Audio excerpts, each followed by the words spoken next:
For the thousands in attendance and the millions watching around the world, ladies and gentlemen, let's get ready to rumble!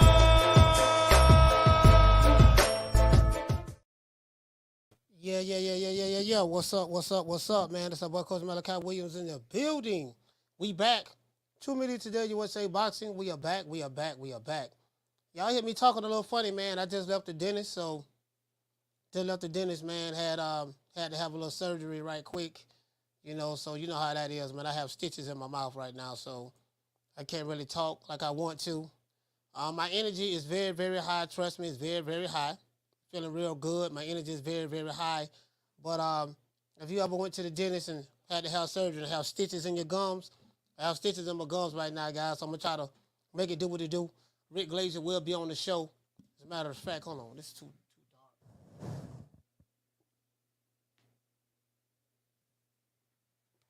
Boy, let me tell y'all something.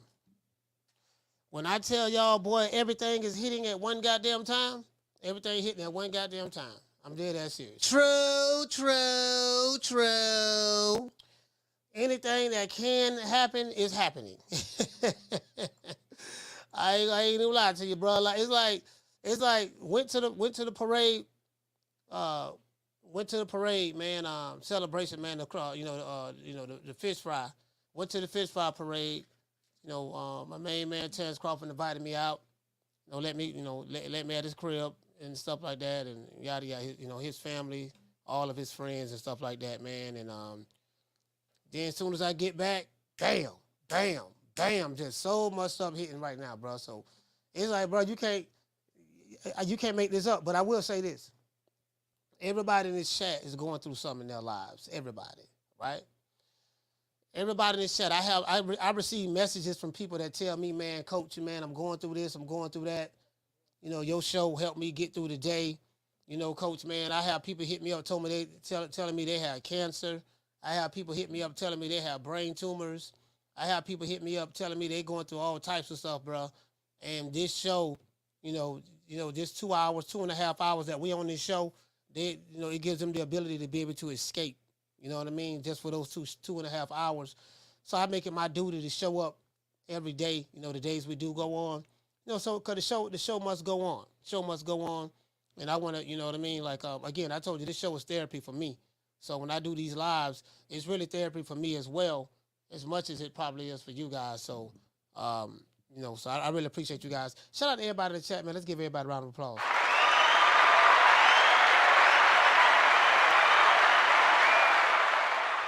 We like to laugh. We like to laugh and kick it. So I'm probably gonna be doing a whole lot of laughing today, not because I'm not happy. It's because that I literally have stitches in my mouth. I have stitches in my mouth, dog. I just took some amoxicillin and I took some hydrocodone or something like that for pain. So yeah, we gonna make it happen. We're gonna make it happen. So man, everybody, we gotta get the lights up. It's gonna be thick in here today. It's gonna be a lot of people show up today. We probably gonna have about 400-500, maybe 6, somewhere up in there. You know what I mean? So I was checking out this doggone interview that Crawford did with Joe Rogan, and it was pretty good. I really, really liked it.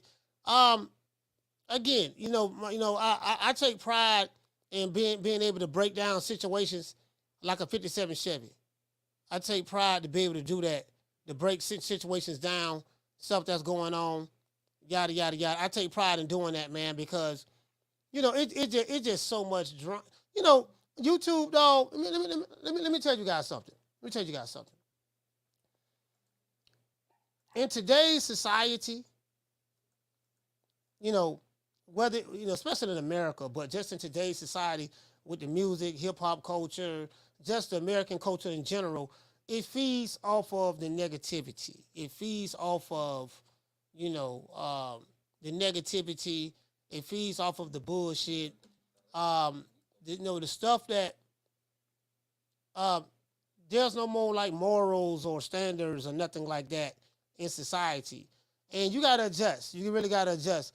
I told you guys, I believe in segregation. So you got to segregate for some motherfuckers. You got to separate from them. You get what I'm saying? Because motherfuckers ain't on the same code that you on. It ain't no need of being around them. You get what I'm saying? You know, you made family values and stuff like that. That's out of the window. It's all about who can be the nastiest, the filthiest, the funkiest, the grimiest, the dirtiest, the hoodest, the this and that.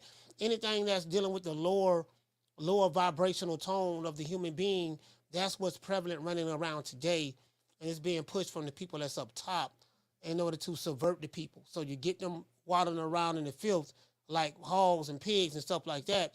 And then now everybody's operating on that level. And then, you know, these guys up top controlling everything. You get what I'm saying? So it is what it is. But that's neither here nor there. Let's get into boxing. Now, Terence Crawford reveals shocking reason Errol Spence defied, and I chose my words very correctly, defied Al Haymon on Joe Rogan's podcast. Coach, what do you mean by that? Tell you what I mean by that. There's a known fact that Al Haymon controls all of his fighters over at the PBC. Now, Al Haymon is supposed to be the advisor, and you know I do get checks on the back end from Al. I never met him, don't know what he look like, don't nobody know what he look like, don't nobody know what he sound like, but hey, we're just gonna throw his name out there anyways, for the hell of it. True. So, and I'm telling you what I know, and so I'm glad Crawford did share it. You know, I'm glad he did share it, and he shared it with me when I was there in February, and then he shared it with me again a couple of weeks ago. Basically, you know, you guys know that this fight is water under the bridge. You know, Spence Crawford, that's over with. We know who won. That's done. One guy's is on a world tour right now doing media, some of the biggest media platforms, boxing and non-boxing platforms out there, which is great. Shout out to Julie. Julie is Terence Crawford's publicist. And shout out to Terence Crawford. Terence Crawford and Julie are the ones who really, really capitalizing off of this. He has a very, very good publicist. And I think she's doing a phenomenal job keeping them booked with interviews and stuff like that. And it's not hard. It's not hard, you know, him being on Sway in the morning, which he'd been on Sway even back when he was with Top Rank and stuff like that. So, you know, it's just that Julie is the one that's really, really, Julie and Bud. And I say Bud first because he's the boss. And then Julie, she works for him. They are the ones who really, really doing this and stuff like that. And Bud is really opening up a lot more now. And it's been a work in progress. It's been a work in progress, but I'm glad that he's doing it, right? In a recent interview on the Joe Rogan Podcast, Terence Crawford stated how he tried to negotiate with Al Haymon in the PBC, but he was getting nowhere. You do know that when people say you got to call Al, that's the one who everything has to go through, right? Even though that the fighter is the boss and Al Haymon is the advisor, he works for the fighter. You know, there's a joke that I used to always say. Is it, you know, you guys know I say this all the time. Okay, if he's the advisor, do the fighter work for the advisor? Do the advisor work for the fighter? True. I know what the definition of advisor is. You know, you give me advice on certain things as it relates to my business and yada, yada, yada, yada. But at the end of the day, I'm the one that have the last say so. So you may have the title advisor, but at the end of the day, some people, you know, that's just a title. You know, it is what it is. You know, but these fighters, you know, seem to be, you know, sometimes it seems that they work for the advisor. That's just how I see it, anyways. You know, but that's when he decided after he was trying to negotiate this fight through Al Haymon. He tried to do it last year, it didn't work out. He tried to do it again this year, it didn't work out. That's when Bud decided to reach out to Errol Spence directly. I know this for a fact because I physically, with my own eyes, saw the correspondence between the two. I said this on my show Now that it's done, it's over with, I can come out and say I saw it. You know, I physically saw it, right? And I still told Bud, I'm like, man, that fight ain't gonna happen, man. You was never in the equation because I didn't see how you gonna get around Al Haymon. How you gonna get around him? Which, you know, yada yada yada yada. You not a PBC fighter. Them niggas don't even like you. Well, they never liked you, right? So I think that was obvious, you know, especially when I know that. You know, that side of the fence, PBC, they was putting out these different hit pieces out on him through different YouTube channels like Alphabet Boys, the Fagnons, the Doodle Brown, the She Goes. I mean, these niggas don't get paid, but they were just doing it anyways because they hated him. You know, I remember a time when She Goes was a diehard Terence Crawford supporter. I have the video footage to show you. I'm going to do a show on that. You know, I had the video footage that all of these guys that were dissing them today, you know what I mean, they're still dissing them, but they're trying to, some of them trying to get in line a little bit, but that you know, no, they still dissing them to this day. I remember a time when they was diehard fans of Crawford. This is the truth. Guess what? I'm going to do a show showing all the receipts. I'm going to do a show showing all the receipts. And then it's going to come clear to you guys. You can be like, well, damn, all these videos out here with these same people who shitted on them, damn, they was praising them and all this stuff there years ago. Yeah, they was praising them. They was praising them like that. That was their guy. Shout out to my sister Food Revolution. Shout out to Green Eyes P. Shout out to Lou. Lou, what's going on, fam? Shout out to Lou, man. I like skin Lou, man. Over there in DC, man. I'm gonna be interviewing Lamont Peterson soon. Not Lamont, but Ant. I'm gonna be interviewing your brother Ant soon, Lou. That's my guy there, man. You know, I rock with Ant, man. Ant, one of the most smartest people that I know. Really, really sharp guy. Really sharp guy, man. I really want to reach out to him. You know, I got the movie done. That's finished. You know, man. So it just, but it's everything hitting me at one goddamn time, bro. I feel like doggone. I feel like goddamn. You guys know I'm a diehard Dragon Ball Z fan. I love Dragon Ball Z. Sometimes I feel. Hey, shout out to John B. Poetic, man. John B, what's happening, man? Go ahead and mod John B up right quick. John B, what's going on, baby boy? I got you. Yeah, John B, man, what's happening, man? Hit John B up right quick, man. Are you all right, baby? Hey, boy, every time I think about John B, boy, hey, you know what I mean? Hey, you got the, hey, you know, Caleb Plant kind of look like John B a little bit. He look like a fake ass John B though, just a fake on the low. Anyways, true. Rick Glazer be on at the 4 o'clock mark in that 1 hour from now, 4 o'clock mark he'll be on. But what I like about it is that's when Terence Crawford decided after he went nowhere with Al Haymon, because that's who you're going to go through with any of those fighters. You're going to go through Al. After he went nowhere with Al last year and this year, that's when he decided to reach out to Errol Spence directly. Crawford told Joe Rogan that the PBC tried to pretty much, you know, they didn't really treat him right? He didn't say the PBC, but he said they. And I'm the type of guy, I ask direct questions. Okay, well, I'm not the smartest guy in the world, but it's common sense. If you tried to do a deal with Errol Spence wasn't involved with the deal maker over there, the guy who you're dealing with is Al Haymon. True. That's a no-brainer, right? So, you know what I mean? He said they pretty much tried to joke him around a little bit, and that's what he said in so many words.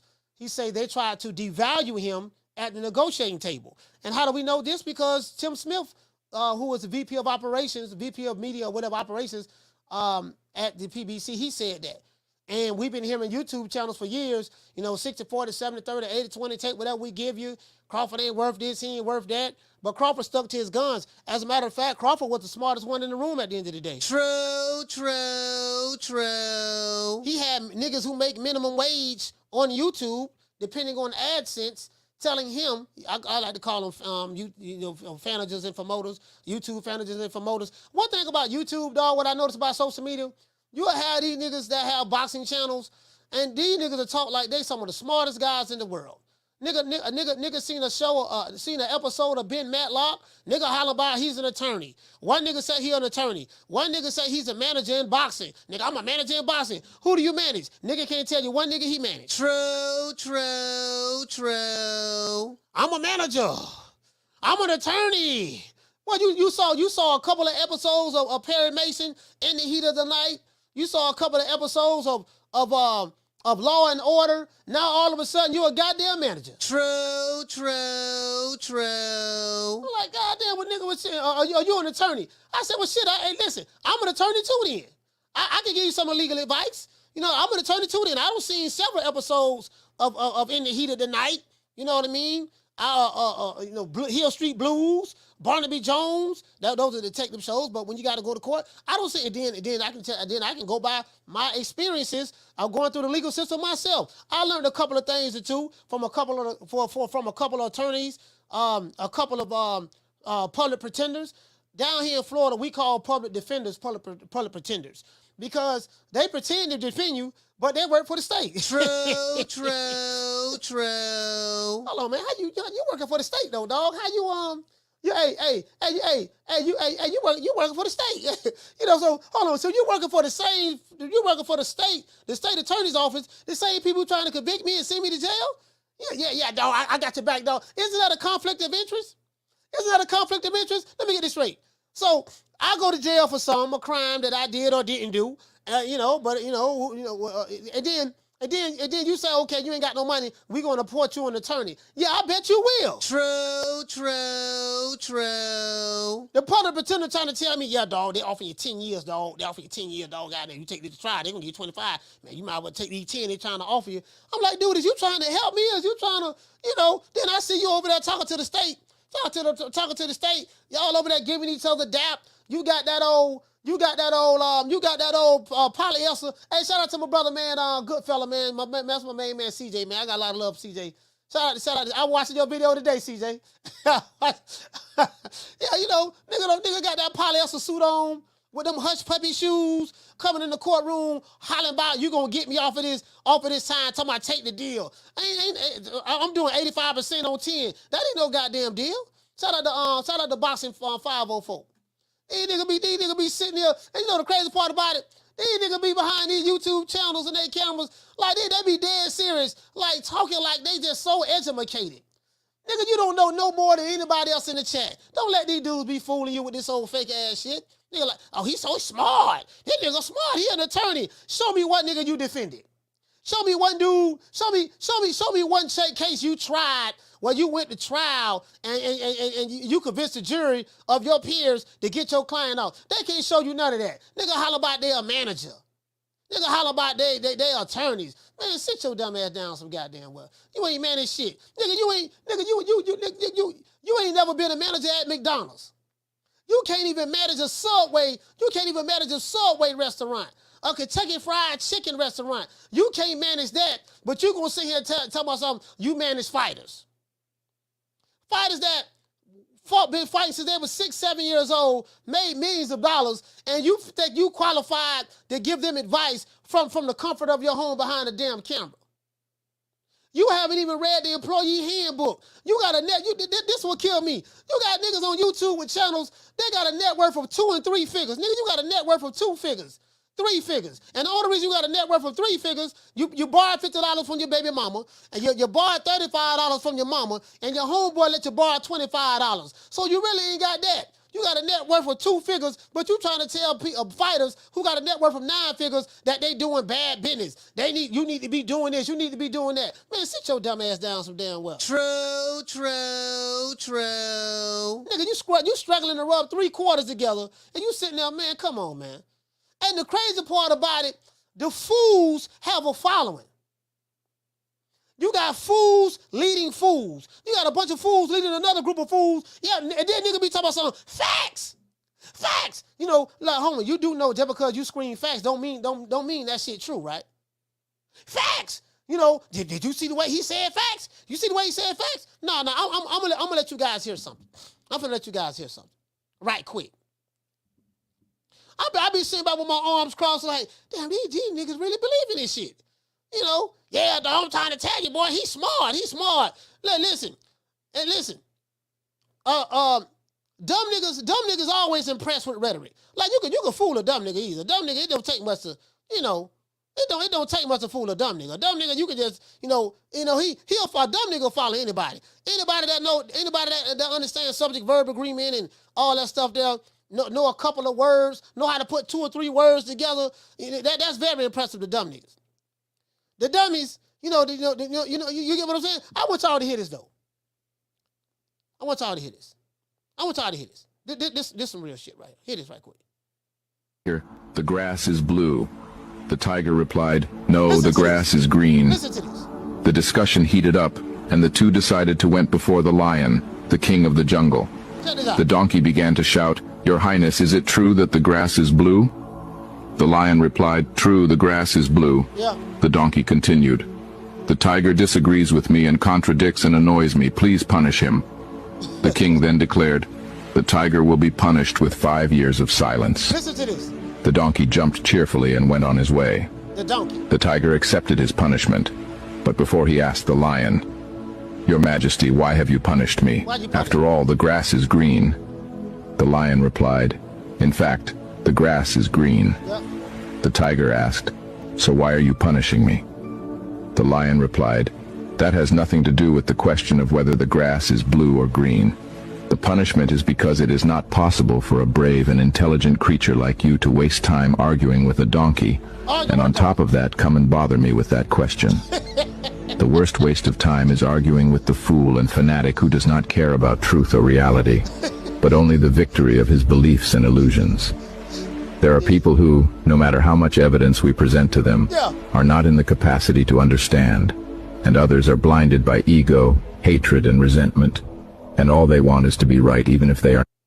Y'all heard that? See, sitting there arguing with a fool who don't even have the capacity to decipher the truth from the lie, right? Because what happens is, I told you guys, it's a classic case of confirmation bias. When these dudes have such an emotional attachment to hating you, disliking you, even if you show them tangible proof and evidence that what they saying is a lie, which they already know, the lie of the fools, they will always circumvent the truth to try to fit their lie, even though they know it's a lie.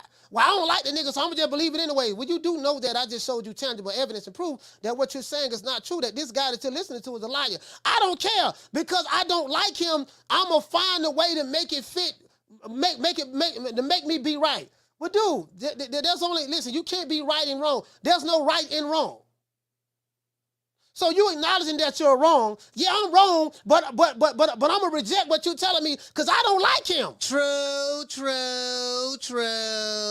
You can't make this shit up.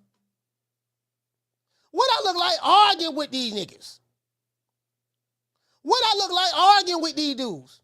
I ain't finna be arguing with no nigga. I'm gonna be on a live 8, 9, 10, 11, 12 hours, arguing, screaming facts. I got shooters. Drop the addy. Pull up. You better not come to the fight. You better not come to my city. This and that. Yada, yada, yada, yada, yada, yada. Over fighters who don't even know you.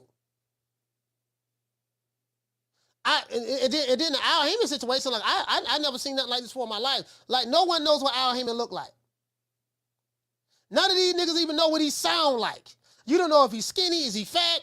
How many gray hairs he have? They don't know none of this stuff. They just know his name, and they just hear the name, and like, you can't make this up.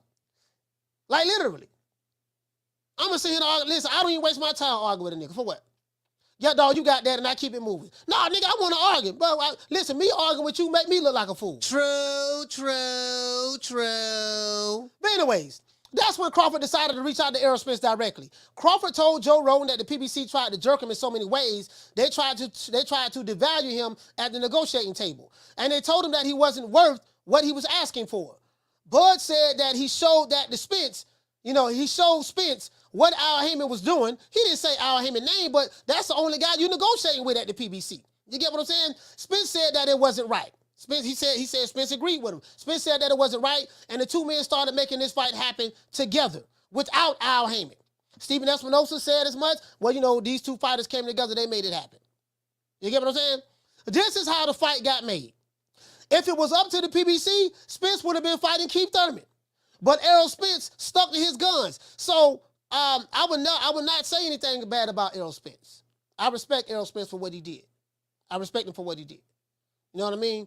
I'm not gonna let these dumbass niggas who claim to be pro Spence, get me saying anything bad about Spence. You get what I'm saying? And I gotta, at the end of the day, he held on to his guns and he said, "Nah, Al, I'm gonna make this fight happen." And he made that happen. You get what I'm saying? So I gotta take my hat off to him. Him and Crawford made it happen, but Spence was the one that. Because Spence could have easily said, "No, man, you just got to continue to go through Al." He just went ahead and said, "Fuck it," and went ahead and made it happen. Him and Crawford. You get what I'm saying? So that's just the reality of the situation.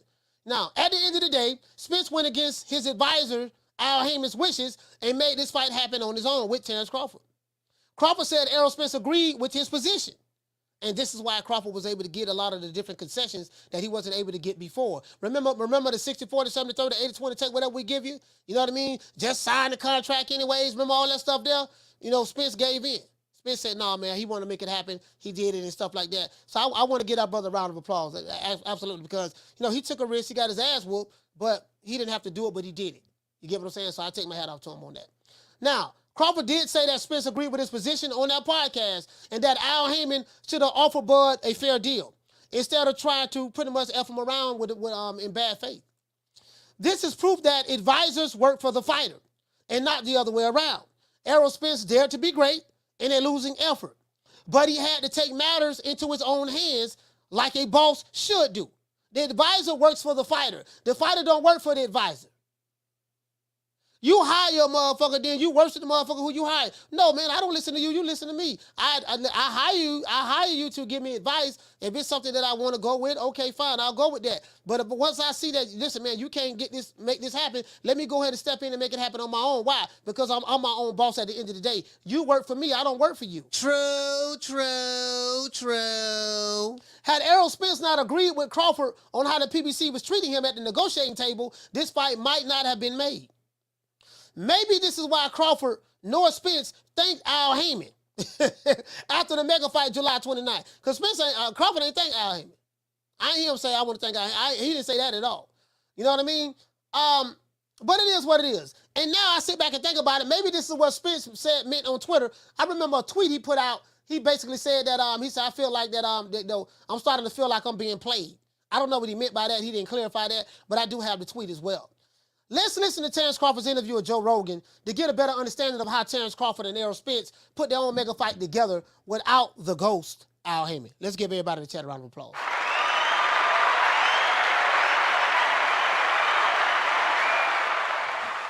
Before we get into the show, y'all already know what time it is. I'm the only YouTube channel that thank Al Haymon on the show. I got to thank Al Haymon because he do send me some money on the back end.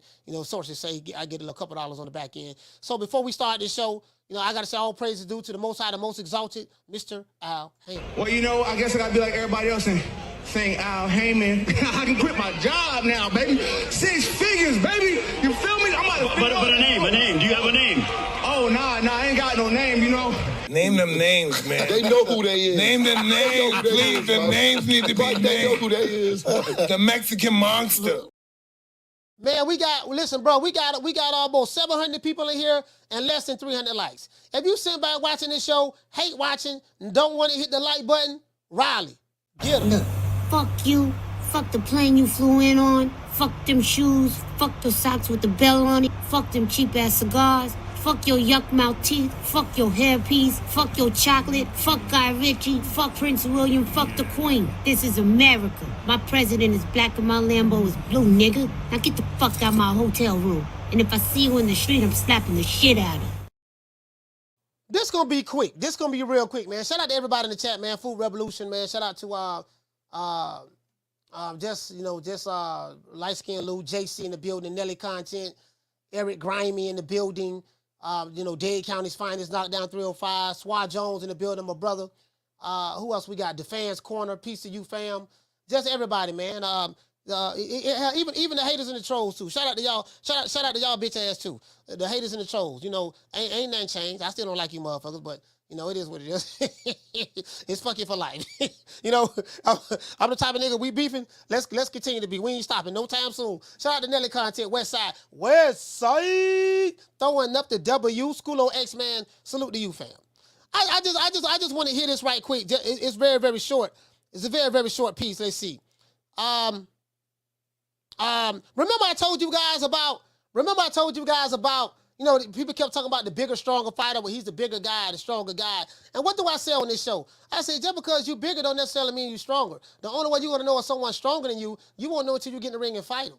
So people, a lot of myths got dispelled with this fight. And I'm just happy, man, that both of those guys, Spence, again, I would not say anything bad about Errol Spence. I will be on the Aerosexuals ass. When I say Aerosexuals, I'm not talking about fans of Errol Spence. I don't have an issue with fans of Errol Spence. The Aerosexuals are the Wakanda niggas from the Alphabet Boy community and their affiliates. These are niggas that go around threatening niggas. They just crazy. The Fardies, what the nigga named the manager Fardies, the Fagnons, the Doodoo Browns, the She-Goes. Them just a group of hoe niggas. And I just take, the pettiness in me won't allow me to stop. I just like to take shots defecating on them niggas any chance I get. Can't forget about the baboon from the Dallas Metro Zoo. You know what I mean? Mr. I Hope to Be Gay. That old bitch ass black gum, ugly ass, baboon looking ass nigga there. But anyways, man, fuck them niggas. Let's go. More muscular than him too, but it was just the technique was what really stood out. It's like you just were a master in there. It was a master class. And that's something that they wasn't giving me credit for as well. How? Because they That's said, the thing. It's like, how are they not? I don't know what it is with me. They just always try to diminish my accomplishments and, who I was fighting. They say, you wasn't fighting nobody. And this. Let's stop right there. I told you guys. I'm finna tell you how I know what the hell I'm talking about. I told you guys.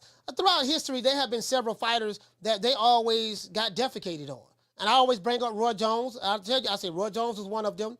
Roy used to be like, people used to be like Larry Merchant. Roy, okay.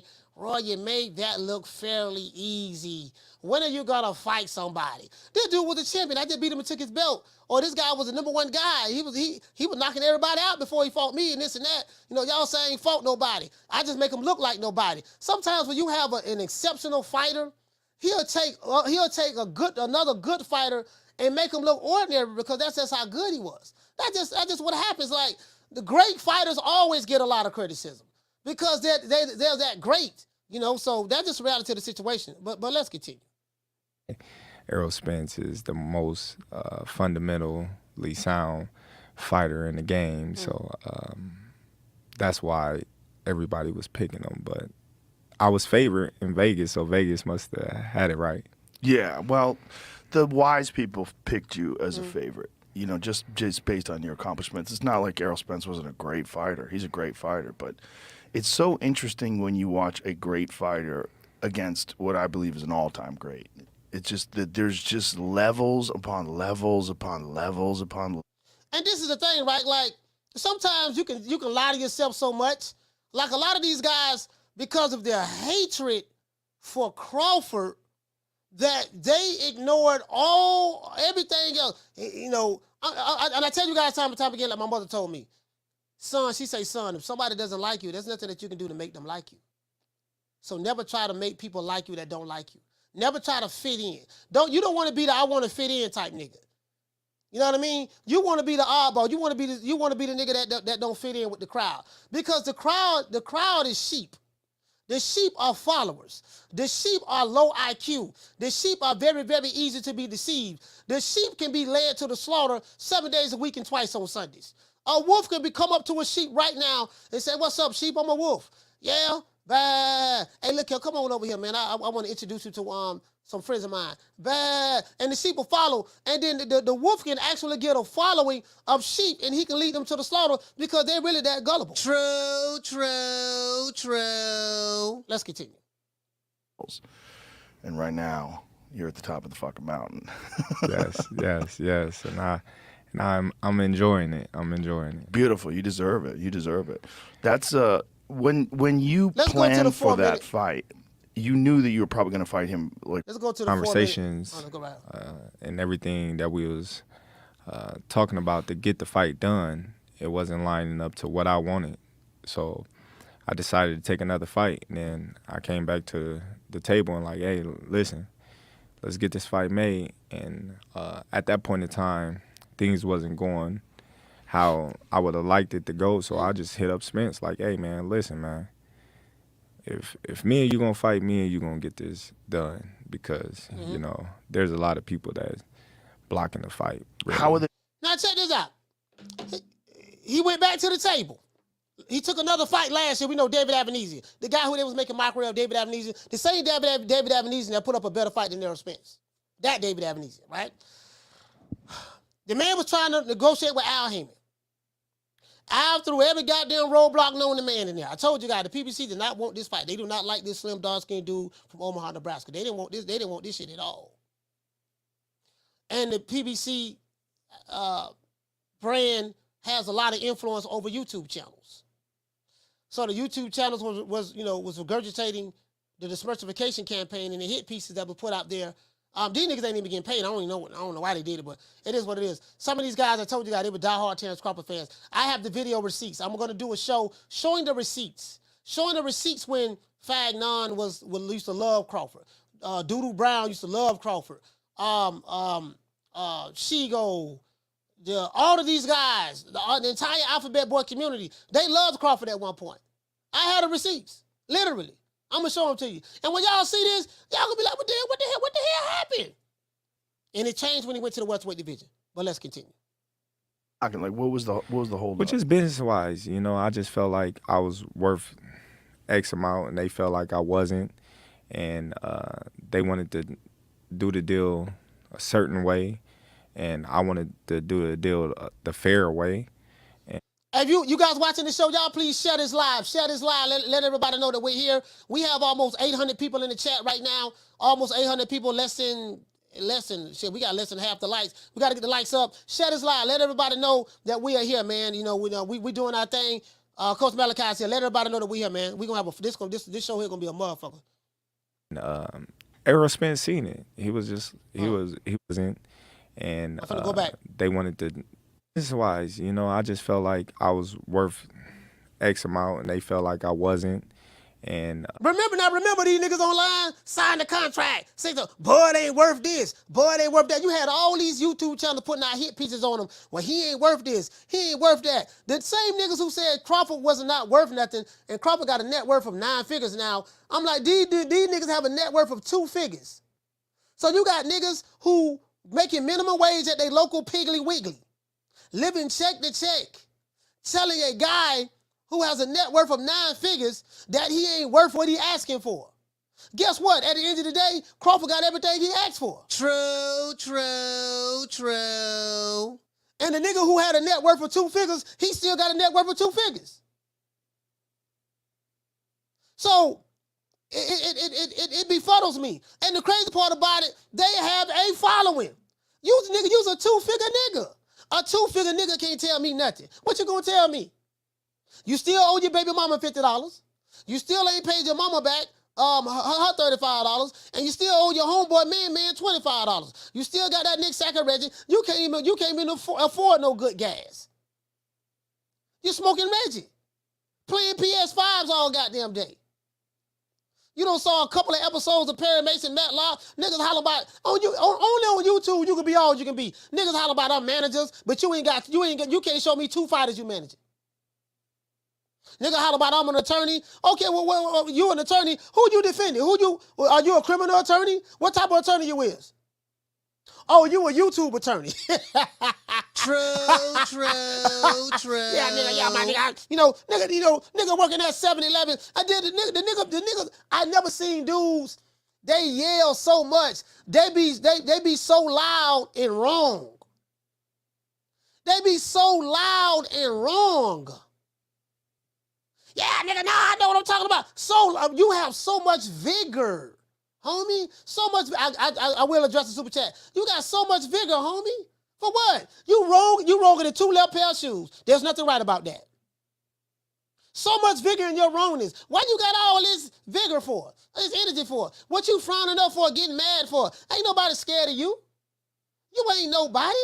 You get what I'm saying? Yeah, nigga. Yeah, I told you, boy. Yeah, facts. You do know that just because you screaming facts don't mean that what you saying is facts, right? Why are you over here, my nigga? Why? They wanted to do the deal a certain way, and I wanted to do the deal the fair way, and Errol Spence seen it. He was agreeing with everything that I said. He was like, yeah, we can do this, we can do that.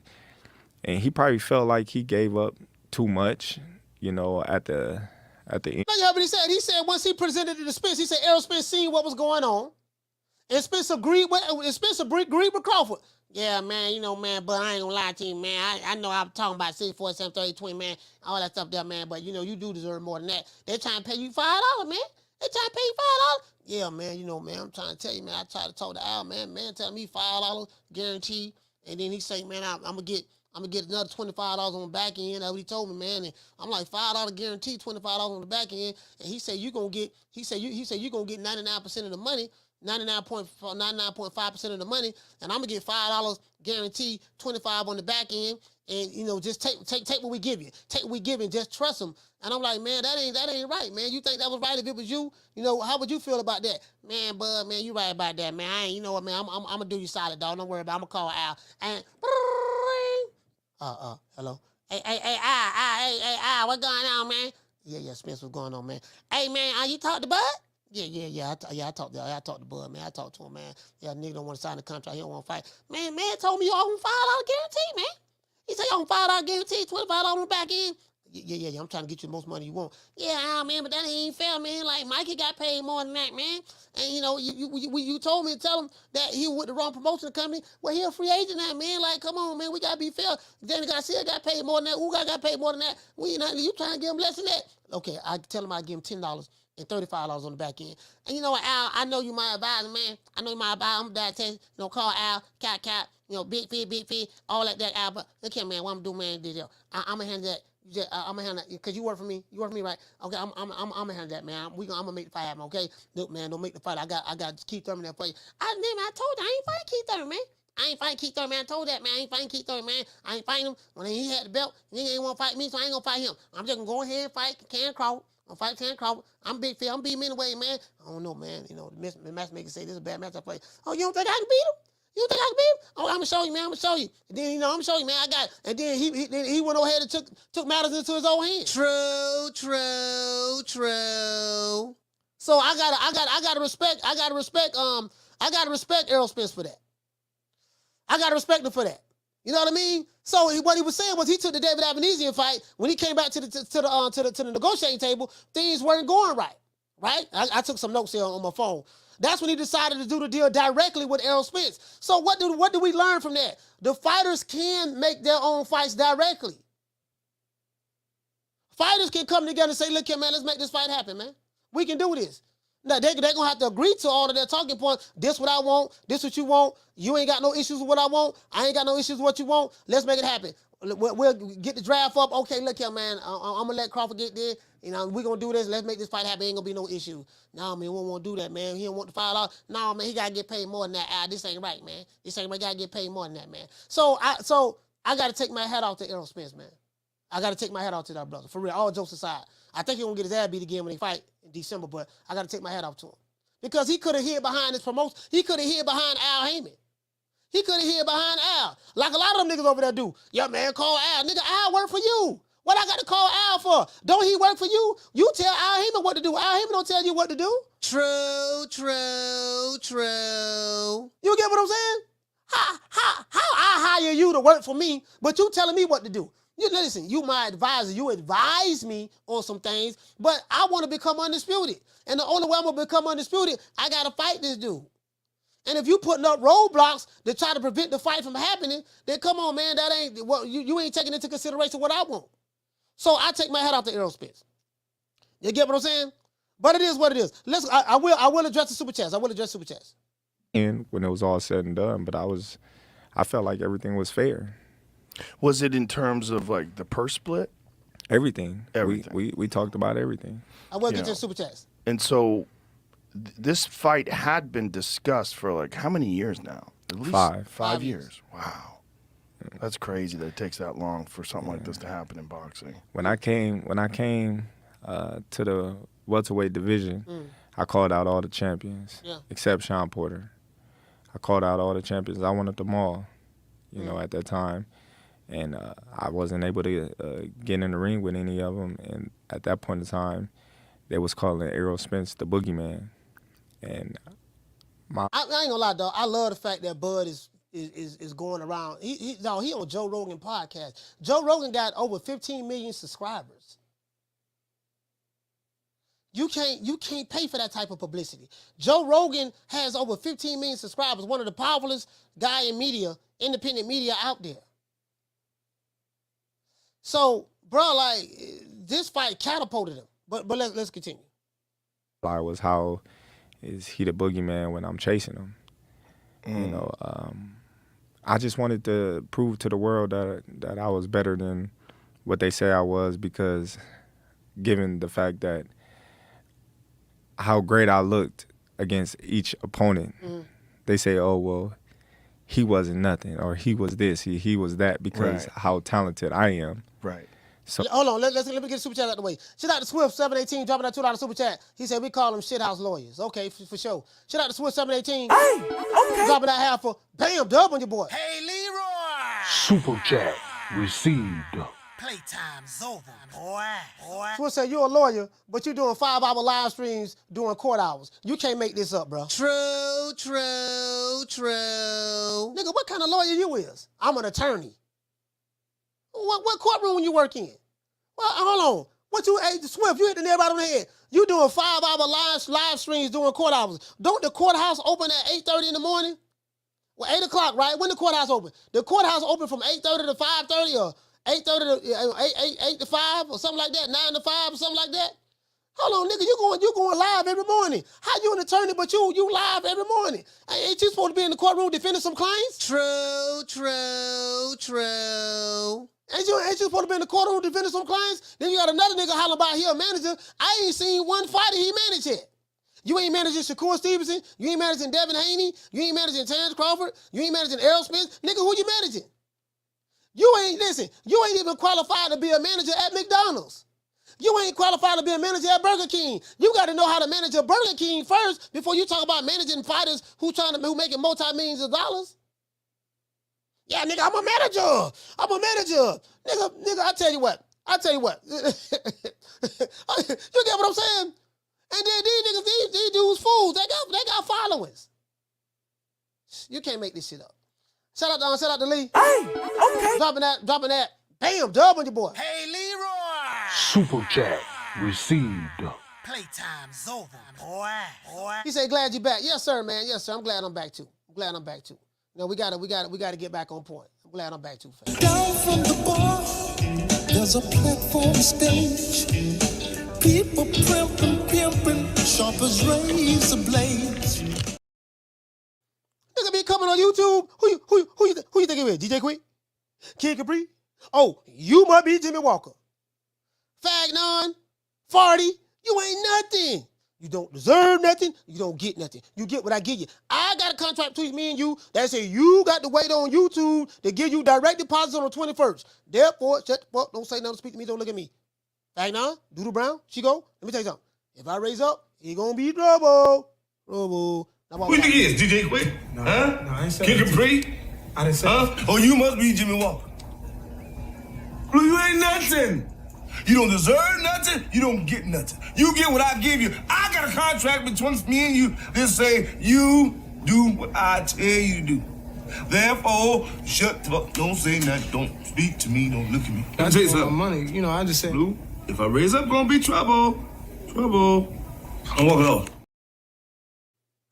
Like literally, nigga be arguing, you ain't you can't even manage. You can't even manage a gallon of water. That's what I need you to do. What you need me to do? I need you to take this gallon of water, manage to pour a half a glass of water out of that jug into this cup. Can you manage that? That's what I need you to do. I need you to manage go in the refrigerator, cause you know. What I need to do, them $50 that you borrowed from your baby mama, I need you to manage on how you gonna pay her back. That's what I need you to do. I need you to manage on how you gonna stop smoking Reggie and get you some of this good green gas I got right here. I can't smoke nothing right now, man, because I had the surgery. I need you to manage how you gonna get some of these from some of these Spence packs right here. Like for real though. But you managing fighters. Man, sit y'all dumb ass down. These niggas be having following. That shit that kill me. Motherfucker be in here yelling facts, be wrong as hell.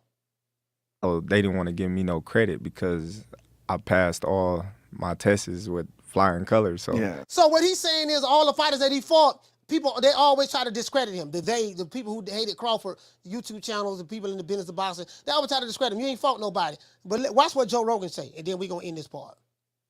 It was great to get in the ring with Errol Spence Jr. and do the same thing, if not better, than I did for the past opponents that I faced. No, you were on fire. It's sort of the same thing that Roy Jones Jr. faced. Like everybody's like, Roy hasn't beaten anybody. Like, yes, he has. Yeah. It's just he's so much better than everybody else that he was making everybody else look like they weren't any good. Definitely. But those. You guys remember I said that? I say, man, Roy was so good that, he made him look like, he made a song called I Must Have Forgot. And you had the nerve to say that I ain't fought nobody. I just made him look like nobody. Y'all must have forgot. And this what happens. When you are a once-in-a-generation, lifetime talent, you take good fighters and make them look ordinary. So when you beating these dudes like it ain't nothing and you beating them, it's like, no, he's fighting champions. He's fighting top guys. This guy been a champion for 9 years. He's been on the pound for pound list for 7 years. He was Fighter of the Year in 2014, 3-division world champion. You trying to tell me he been boxing 15 years, he ain't fought nobody? Y'all act like he Haymon Munguia. Haymon, he's just a baby. Y'all act like he Haymon Munguia. Haymon Munguia, 50-0, 75 knockouts. He literally ain't fought nobody. True. Nigga fighting 15 years, he ain't fought nobody? Oh, that champion he beat, that wasn't nobody. That undefeated champion he beat, all these undefeated champions he beat. All these dude coming from the Olympics, gold medalists, oh, that don't mean nothing. He ain't with nobody. He just ain't fought nobody. So the one person he fought, that was somebody, he beat him worse than he beat the other 39 dudes. True. You know, just history will remember these guys for being so wrong. Like, damn, I hated this nigga so much. God damn, this motherfucker here. And then that's why they in such shock.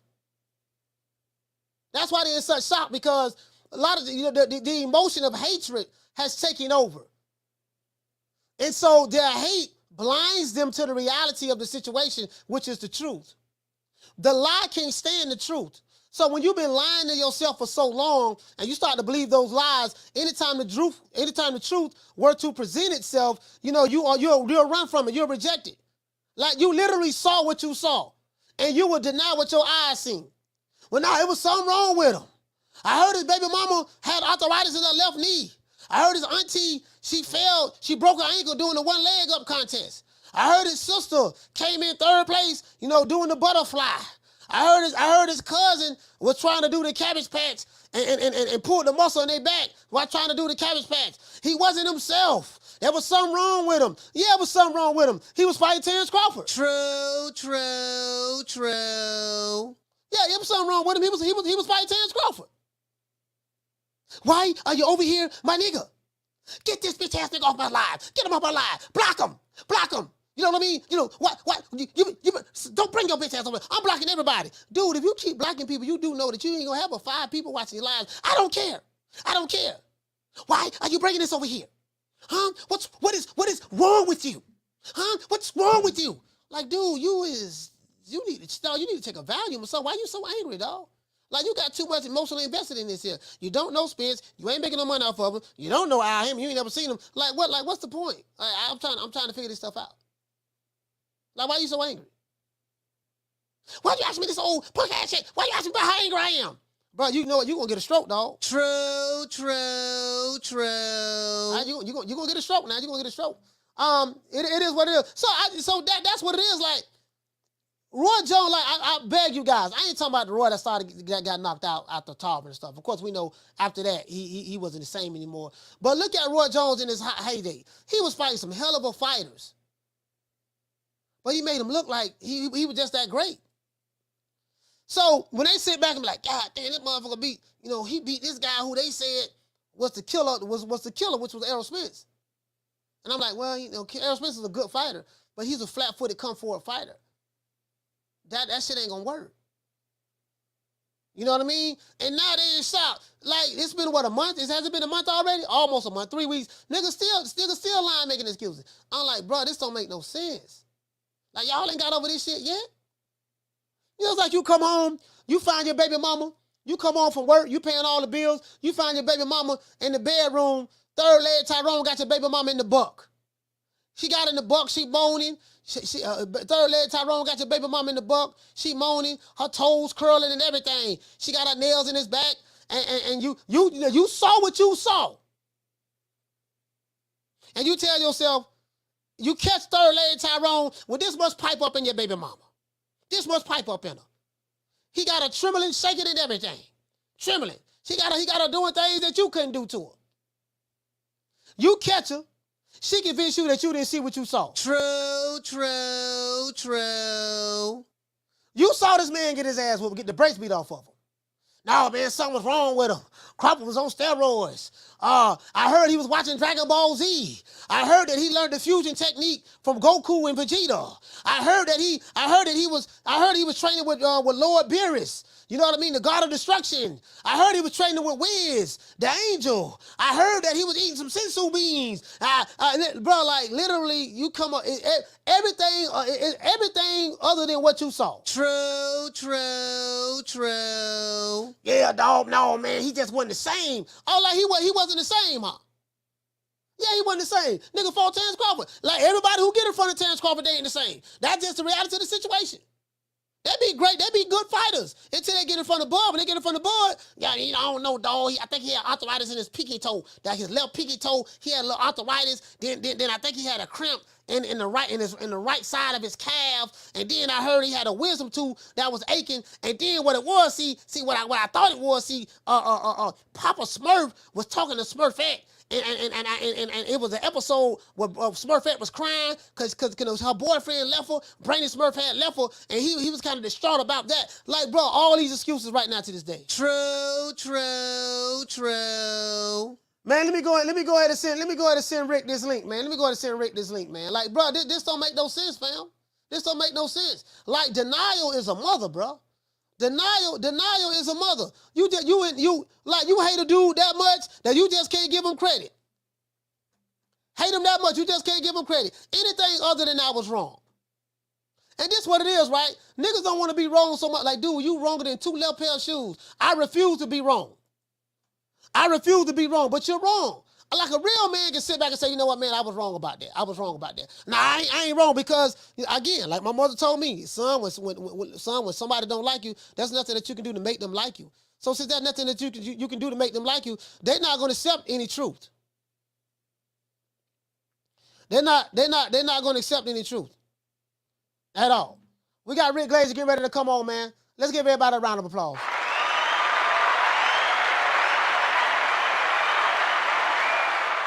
That's just the reality of the situation. They just can't accept the truth at all. You get what I'm saying? So I'm thankful. I'm thankful to both of those guys, Crawford and Spence. You know what I mean, for making that fight happen. And I'm thankful for Spence for standing on his square. You know what I mean? He went against Al and made that fight happen. You know, had he just kept listening to him, it is what it is. I hope more fighters, other fighters, do that as well. We got Rick Glazer in the building. Let's give him a round of applause.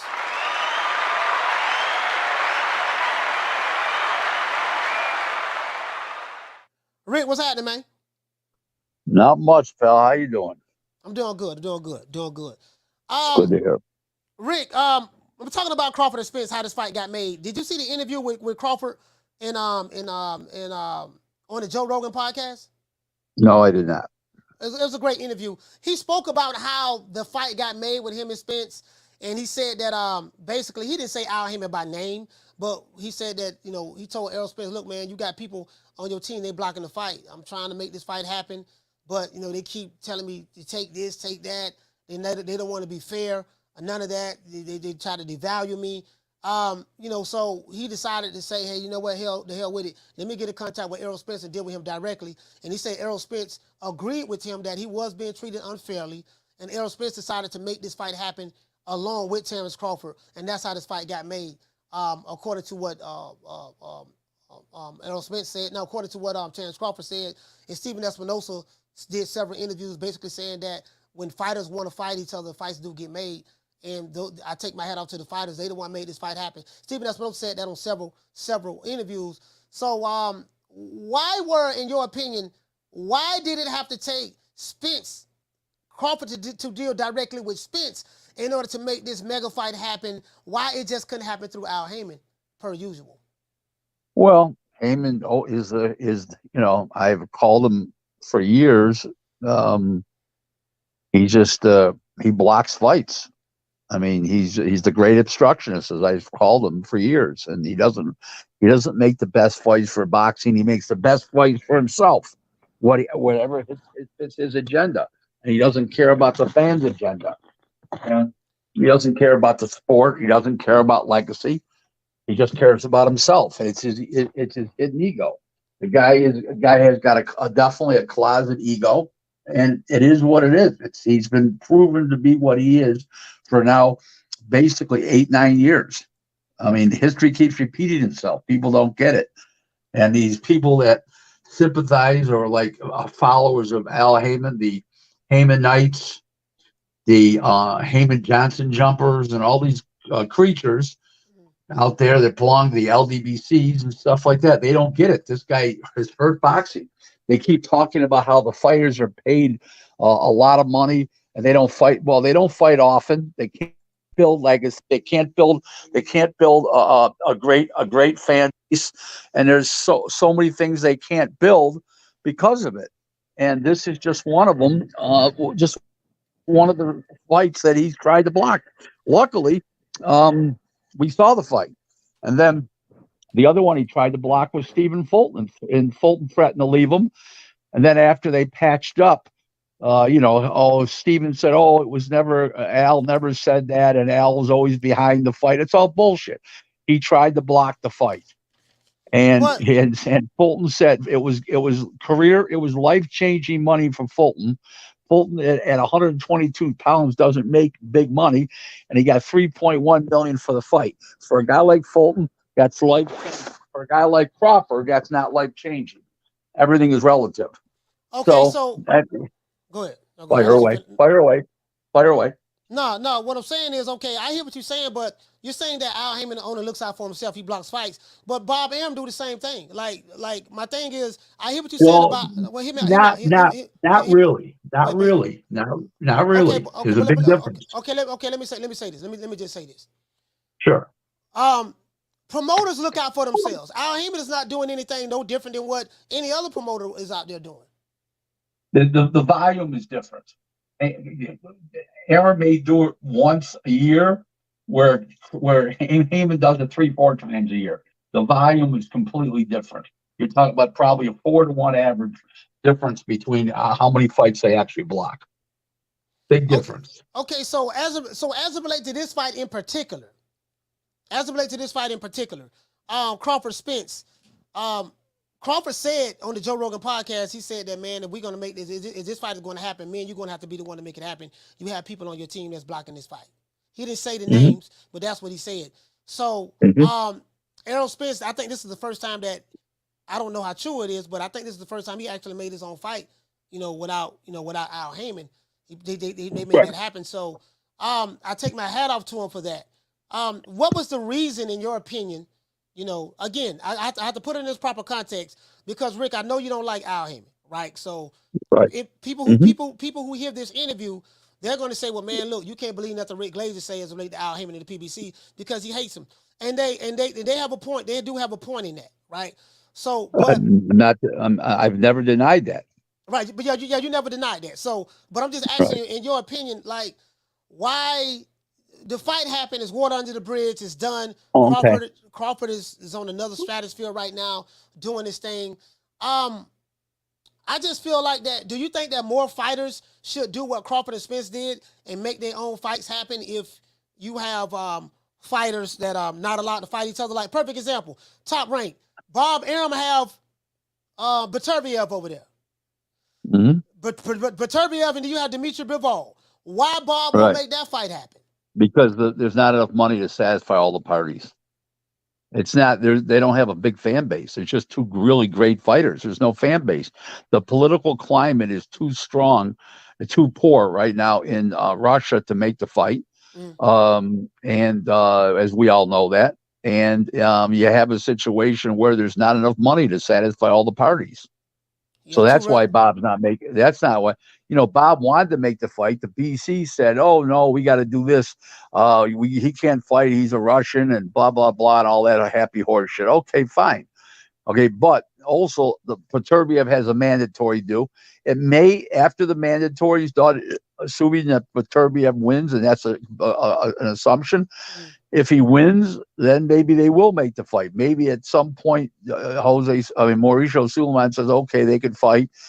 And maybe somebody like Saudi Arabia comes up with the money, the skill promotion, and Arum will televise it over here, and it'll be there, and it'll be there, and everything else. Maybe they can get the funds together, but it's going to be a lot of money to have each guy face each other. I mean, where's the money coming from? They don't have a huge fan base. Yeah, I mean, you know what? Now, I will say this. I do kind of agree with that, what you're saying as relate to.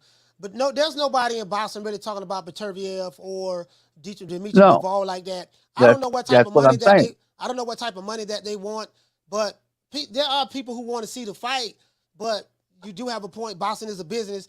If one guy wants $10 million and another guy wants $10 million, that's $20 million right there a piece. I'm just throwing numbers out there. I don't know exactly how much they want. Where's the money coming from? These same people we know it ain't coming from people on YouTube who say they like boxing or Twitter. We know it ain't coming from there. So who's going to pay for the fight? Right, and they're not household names. The only people that know Bivol and only know Beterbiev are household boxing. Yeah. Are diehard boxing fans. They're not household names, so that's a problem. But going back to what your question was, what you started to aim for, what I believe is the other reason why Spence and Crawford were made was Crawford and Spence was made because back then Crawford wasn't guaranteed any money. But after the success of Ryan Garcia and Tank Davis, those big pay-per-view numbers, and the fact that Espinoza got a boss now, David Burson at CBS, right? He's actually CBS Sports, president of CBS Sports. He's his boss, and they basically said no more pay-per-views of shit quality. Top fighters fighting top fighters, or there's no money for pay-per-view, and they were basically that forced their hand too. So it was a combination of Spence talking to Crawford talking to Spence, and David Burson sitting on Haymon, sitting on Espinoza's neck, who was sitting on Haymon's neck at that point, and Haymon couldn't do anything about it because he's in a weakened position because he doesn't have Fox to turn to anymore because he lost the Fox deal. So they really had no choice but to make this fight. So how does it work? So the networks put the money up for the fights, right? Well, they put the guarantees up. Yes. They put the guarantees up. So just give me an example. Let's say Crawford and Spence. Crawford wanted $10. Spence wanted $10. And so how does that work? They don't do it that way. They put up the guaranteed buys. So we're going to guarantee you it does 800,000 buys or 400,000, whatever the figure is for a fight. I don't know what the figure they had in mind for that fight was. That I'm not privy to, but I will tell you that I don't think it did great. I know what it did on pay-per-view, 550. I don't think it did all that well. It wasn't like the Tank and Garcia fight where it did 1,250,000 thereof. Yeah. It did well. I don't think the rematch will do well. Now you got Espinoza talking about him fighting Crawford fighting Boots Ennis because he doesn't want him to fight Spence because they're obligated to a rematch, and the rematch isn't going to make any money because they got to pay those guys big purses again. Probably role reversal now instead of 12 and 10. It'll be 10 and 12 and 10 for the opposite guys, and they won't do anywhere near the buys that it did the first time because the fight was so dominant. Nobody figured it would be that dominant. I didn't figure it would be that dominant. I thought, in my mind, Spence was going to win for sure, but I just never dreamed it'd be so dominant. You said Spence? In your mind, Spence was going to win for sure? No, Crawford was going to win for sure. Yeah. Okay, and I had predicted that for 5 years. But the point I'm making is that where's the money going to come from? They're going to lose money. That's why Espinoza is pushing. Probably he's pushing something else for Spence that's easier, and Spence in this fight for Crawford, which is Ennis. So they're caught between a rock and a hard place now. So sometimes what you wish for you get, and it ain't good. So Terence Crawford said that it took me 15 years to get the props that I felt like I've been deserving for years now. I'm the A side. He said I earned the right to do whatever the fuck I want to do. That's what he said. Yeah, absolutely. And he said I paid my dues, and he looking for big money fights. He looking for big fights. So you are of the opinion that the rematch between Crawford and Spence won't do well? Why? Because of the beatdown that Crawford gave, or yeah, it was so one sided, and he was knocked down 3 times. He was about to get knocked the fuck out. Yeah. When the referee intervened, rightfully, the guy was falling all over the place. But one more punch, he would have been down and maybe out totally. But yeah, it was a one sided fight. It was like no contest almost. It was like a man and a boy. So, but what about? Okay, I'm going to play devil's advocate. Because a lot of people are saying, forget what they say on YouTube and Twitter. Of course, they're going to say what they're going to say. But Derek James guaranteed that in the rematch that he said that his fighter, Errol Spence, is a way better fighter than Terence Crawford. In the rematch, he would display that. There's not a doubt in his mind that in the rematch, he will beat Crawford, dominate him, or whatever the case may be. You have a lot of people say that Spence was weight drained. Now, Spence didn't say any of these things.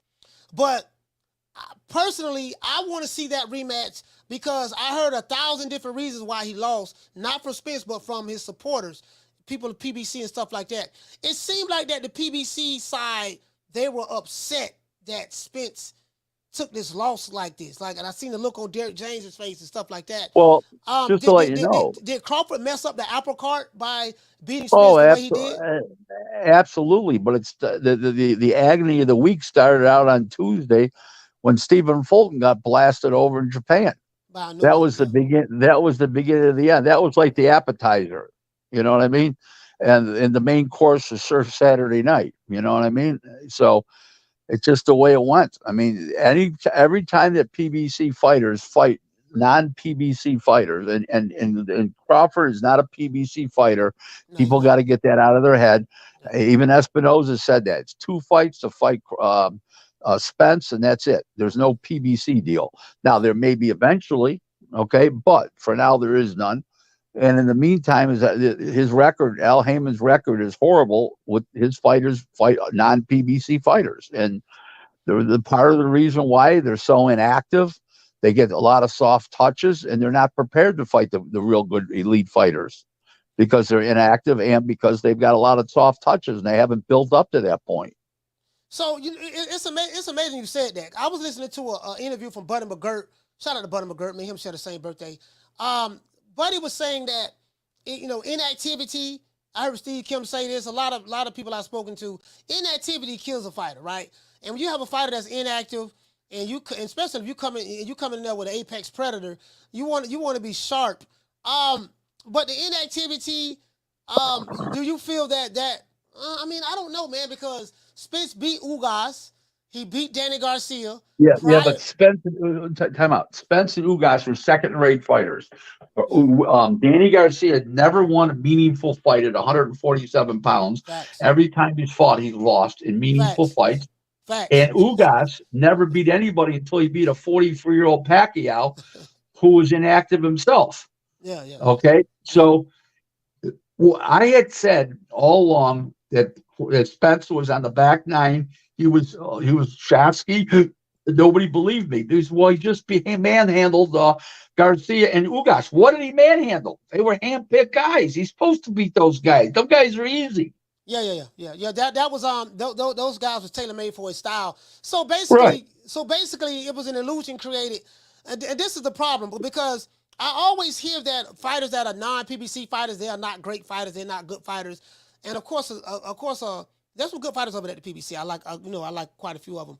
But when you're fighting in your bubble and you're fighting, I call them setup fights. I've been watching boxing a long time. I know you know the sport very, very well, more than I do. But when you're fighting, styles make fights, and you're putting guys in these fights that's tailor made for their style. And they look at, let's say you're an athletic fighter like a Jerron Bruce Ennis, and you fight someone like a Vila. Okay, well, Vila's a flat-footed, come-forward fighter, keeps his head center line. He's slow. Is not defensively sound. He's going to come forward. Someone like that style is tailor-made for someone like a Bruce Ennis. So when Bruce Ennis beats a guy like that, he looks like the greatest fighter that ever put on a pair of gloves. And then a lot of people get hyped up. I hit a marketing machine. Oh, man, this guy's this. You saw what he did to Vila. And I'm like, wait a minute. This dude, you do know this dude was tailor-made for his style. And then I think that's what shocked people. And then when they get out of that PBC bubble and they fight someone that's not tailor-made for their style, that's not inside of the PBC bubble, and they get beat, I think that's where a lot of the people who believe the hype, they got shocked at. But I can't believe he lost. And I think that's what people are going through with Spence. They couldn't believe it because he was fighting in the bubble of the PBC and having these tailor-made fights stylistically for his advantage. Not saying that Spence is not a good fighter. He is a good fighter. But I'm just saying styles make fights at the end of the day. So is that what you're saying? By them having those setup fights that's tailor-made for their style, it doesn't help them when they finally do fight someone like a New Way the Monster or Terence Crawford, someone outside of the bubble. It doesn't help them. Is that what you're saying? Absolutely.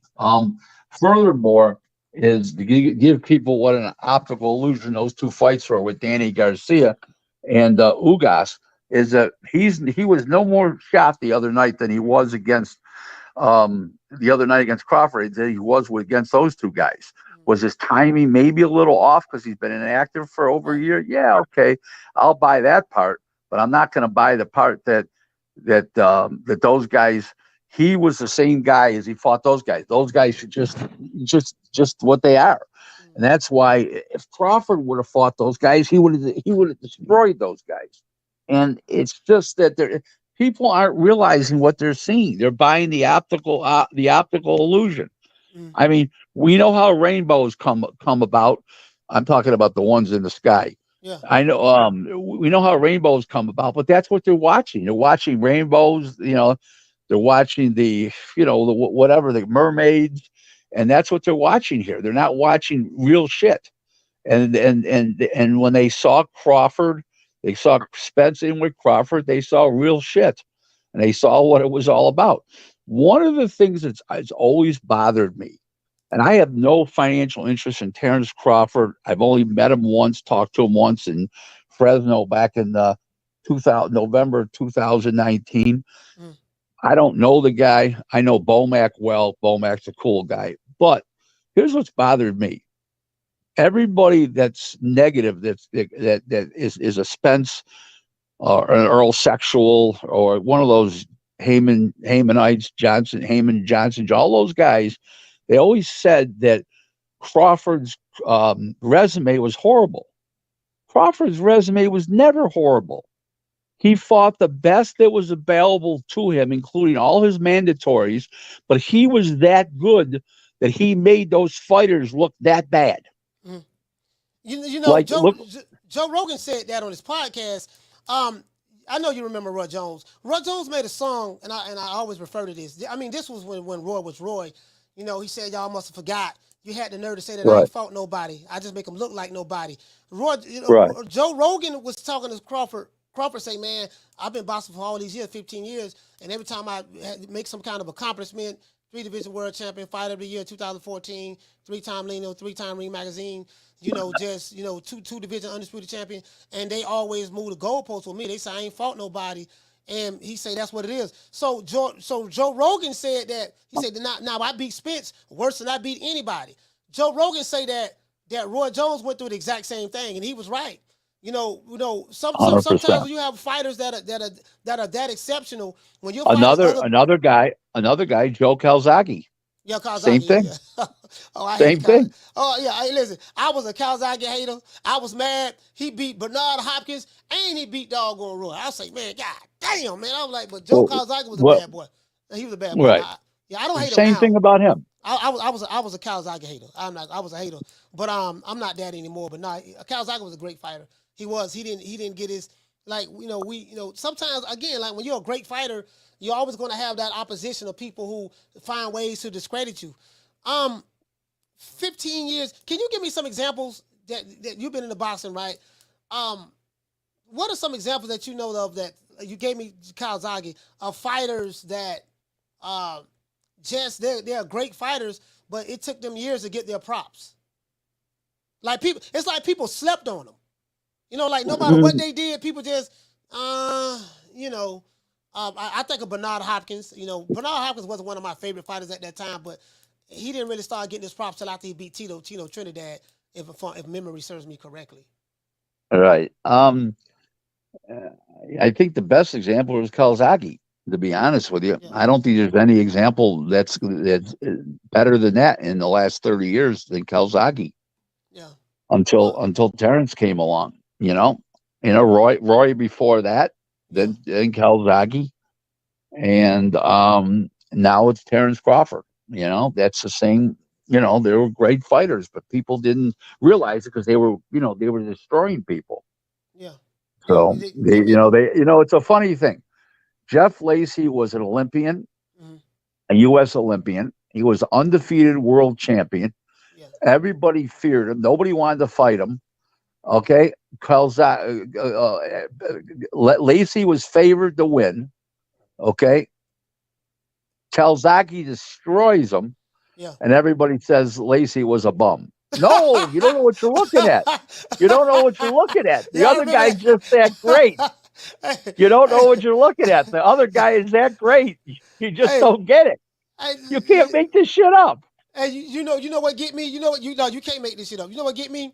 Like boxing fans, just to this day, they did it then and they're doing it even now. They hype a guy up. This gonna be the one. This gonna be the one. I call it moving the goalpost. And right. Okay, okay. This gonna be the one that get Crawford. This gonna be the one that get this fighter. Or this gonna be the one that get Roy. Or this gonna be the one that get Calzaghe. This and that. And they hype him up. And then when they don't get the outcome that they're looking for, the same fighter that they was praising today, they'll tear him down. Oh man, like you said, he wasn't nobody. He wasn't the same. Right. His baby mama was pregnant at the time. His cousin had arthritis in his left knee. And then they'll find another fighter. Right. Is that what you're saying? Absolutely. I mean, it's well said. I mean, it's amazing. It happens all the time. It just happens like to the great ones, and they just don't see because people don't know what they're watching. They don't know they're watching greatness, and they don't realize it. And they attribute, he's that looks that good because the other guy's a bum. No, the other guy's not a bum. Like that Cavalisi. Cavalisi is a world amateur champion. He was undefeated as a pro. He's a mandatory contender. People got to stop.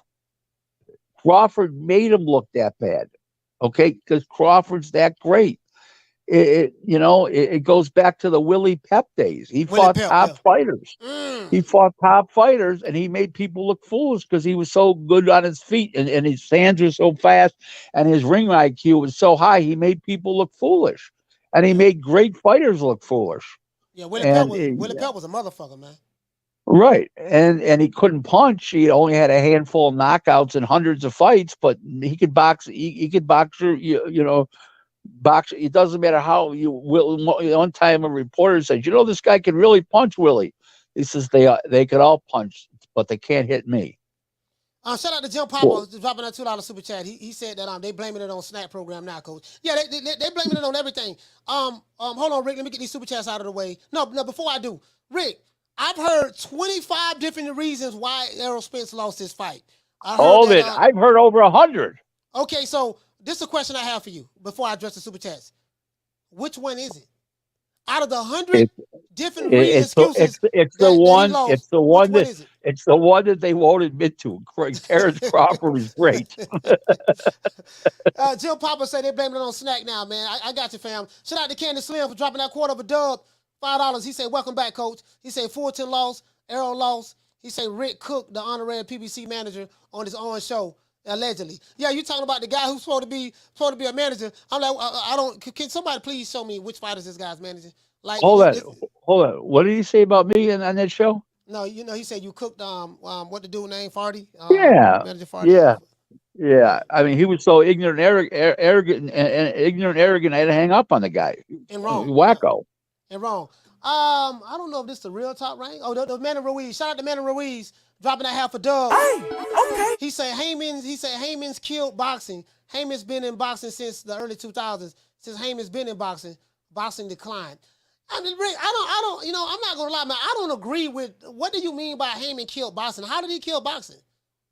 Well, he's killed the format of boxing and what it meant for the best fighters to fight the best fighters, and and put on the best shows. Don King did pay-per-view shows, but he did 3-4 world title fights on the same show and a hot heavyweight fight. This guy's putting on a main event it's sometimes quasi and a bunch of junk on the undercard, or a good main event and a bunch of junk on the undercard. And he's not giving the people a bang for their buck. That's why people are resenting this guy, starting to resent this guy. They're sort of realizing it now. And the fact that his fighters are 4-20 against top ranked fighters is something that's well documented right there, and it just shows you the inactivity of these fighters. They get to fight soft touches for too much money, and they don't want to fight real fighters because of it. And then they get in with a real fighter, and they get their ass toasted. They get their ass lit up, and that's what's happening. And it's a little bit of everything that's causing this effect. People $79 pay-per-views, and that shouldn't be pay-per-view, or it should be $74. Or I'm sorry, $69 or $74. Go ahead, Rick. Sorry about that. Yeah, it should be $69 or $74, and then give us a good undercard. I mean, admittedly, $75 to me. Never mind. Sorry about that. Admittedly, $75 to me is lunch at a regular place. Don't get me wrong, but $75 to the working man's a lot of goddamn money, and people want to get a good bang for their buck for their $75, and he's not giving you a good bang for your buck for $75. You miss I know you see I see where you come from. You missing the Don King days.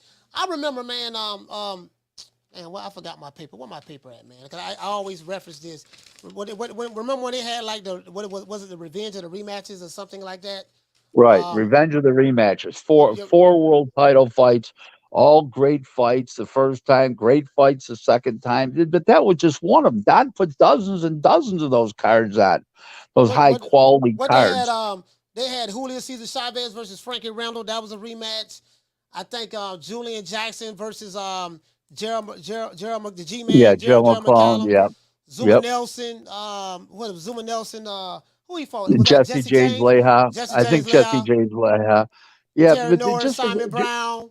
Right. Just as a general rule. Listen, I talked to Don yesterday. Yesterday was Don's 92nd birthday. I called him up and wished him a happy birthday. And Don and I have a fabulous relationship. I worked with him hand in hand from 2003 to 2016. Well, we were talking about the good old days, about his pay-per-view. Rick, they can say what they want about DK, meaning himself, talking about himself, DK, Don King. Yeah, DK, yeah. He said, but I gave the people what they wanted. I gave them a great bang for their buck, and I gave them a whole night of entertainment. Okay, a whole night of entertainment. That's the difference. Now they're just giving you one fight between 12 and 1 o'clock. Don gave you fights from 9 o'clock to 1 o'clock. 4 hours worth of great fights, not this, underlying garbage that they put on just to fulfill time. What happened to Don King? Why did he fade off into the sunset? I know he's still. Well, he's 90. He's 92. He's got hundreds of millions of dollars. His staff got old. Some of them died off. Some of them retired, and there wasn't much left for him to do. Accomplish. He got a little carried away in 2016 with Donald Trump's 2015 and 2016 with the he was on the Trump campaign trail and campaigned heavily for Trump. And after that, he just never really returned to boxing. He does like 1.5 shows a year on average. He did one earlier this year, and he's doing one in late October or November. He does like 2 shows a year just to say he's still in the business, not because he needs the money, obviously. But Bob Arum's still kicking strong. Like what was the difference? Well, Bob Arum's business model and Don King's business model? Bob Arum ran his company like corporate America. He's got officers, CEOs, CFOs, COOs. He's got chief strategy officer. Director of boxing operations, and Don didn't have that. Don was a micromanager, and it cost him in the long run. And Don's been, as Don's people retired and died off and everything else, that Don didn't have anybody to replace them and Don lost the TV networks after he lost his star. Like Roy Jones and Trinidad retired, and Roy Jones left. The deal was over, and he left, and he just didn't have the connections for the TV anymore either. The people that were running the TV networks that Don was friendly with and had a relationship, they retired, they moved on. You know, a little bit of everything. It was a combination of a lot of things. Shout out to Manny Ruiz dropping that half a dub on your boy. He said, Rick. Hey, okay. He said, Rick, Crawford mentioned he wants to fight Canelo on the Rogan show. Is that possible since Canelo signed a 3-fight deal with Haymon? Who kills good fights? Well, it's possible, but they don't need Haymon for that fight. I mean, any promoter would do that fight. That would be one of the biggest pay-per-view. That wouldn't be as big as Pacquiao and Mayweather, but that would be pretty close. That would be, millions of people watching. Yeah. I mean, yeah, absolutely. That'd be a big money fight for both. Financially, to me, when I sit back and look at it now, I'm like, you know what? That makes sense. I mean, Crawford, number 1 pound-for-pound guy in the world. There's not a fighter in America bigger than Canelo from a cash cow standpoint. He got a whole country backing him. I think people would be intrigued just to see that. I think it'll do phenomenal numbers. It would open up the doors for Crawford to get, for the Mexican fan base to really see who he is as well. Shout out to BR for dropping that quarter of a dub. He said too much focus on how bad Spence looked. Not enough people talking about how great Bud was that night. It kills me. Well, that's what I'm saying. Yeah. And the reason why is because I think it's, the people who like Bud, they like him. The people who hate him, they hate him. And it's something my mother taught me a long time ago, and I tell everybody in the chat. My mother taught me this, Rick. When somebody doesn't like you, there's nothing that you can do to make them like you. Listen, yes. Terence Crawford can fight King Kong and beat King Kong. Terence Crawford could be fighting. You probably don't know this, not familiar with this cartoon, but he could be fighting. He could be fighting Frieza or Cell in the martial arts tournament on Dragon Ball Z. He could be fighting Megatron of Transformers. He could be fighting Optimus Prime. He could be fighting the Dinobots. He could be fighting the Incredible Hulk and beat them. Thanos, Darkseid. If he beat them, the people who hate him, they still gonna say, well, something was wrong with Darkseid. Something was wrong with something. This what it is. Crawford won't get his props probably until after he retires. Well, he's getting his props now.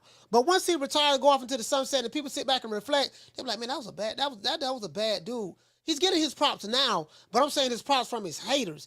Like, them guys are all in on hating him. Like, literally, like, they just all in on hating him. Like, it is what it is. There's no turning back at this point. I wouldn't call it an obsession, but it's definitely like some of these people's hobby. No, I know. It's an obsession. It's an obsession. These guys are obsessed. Like, literally, like, I haven't seen it. I'm not gonna lie, man. Like, I thought, I'm sitting there thinking, man, I haven't seen a fighter, especially amongst people who looks like him.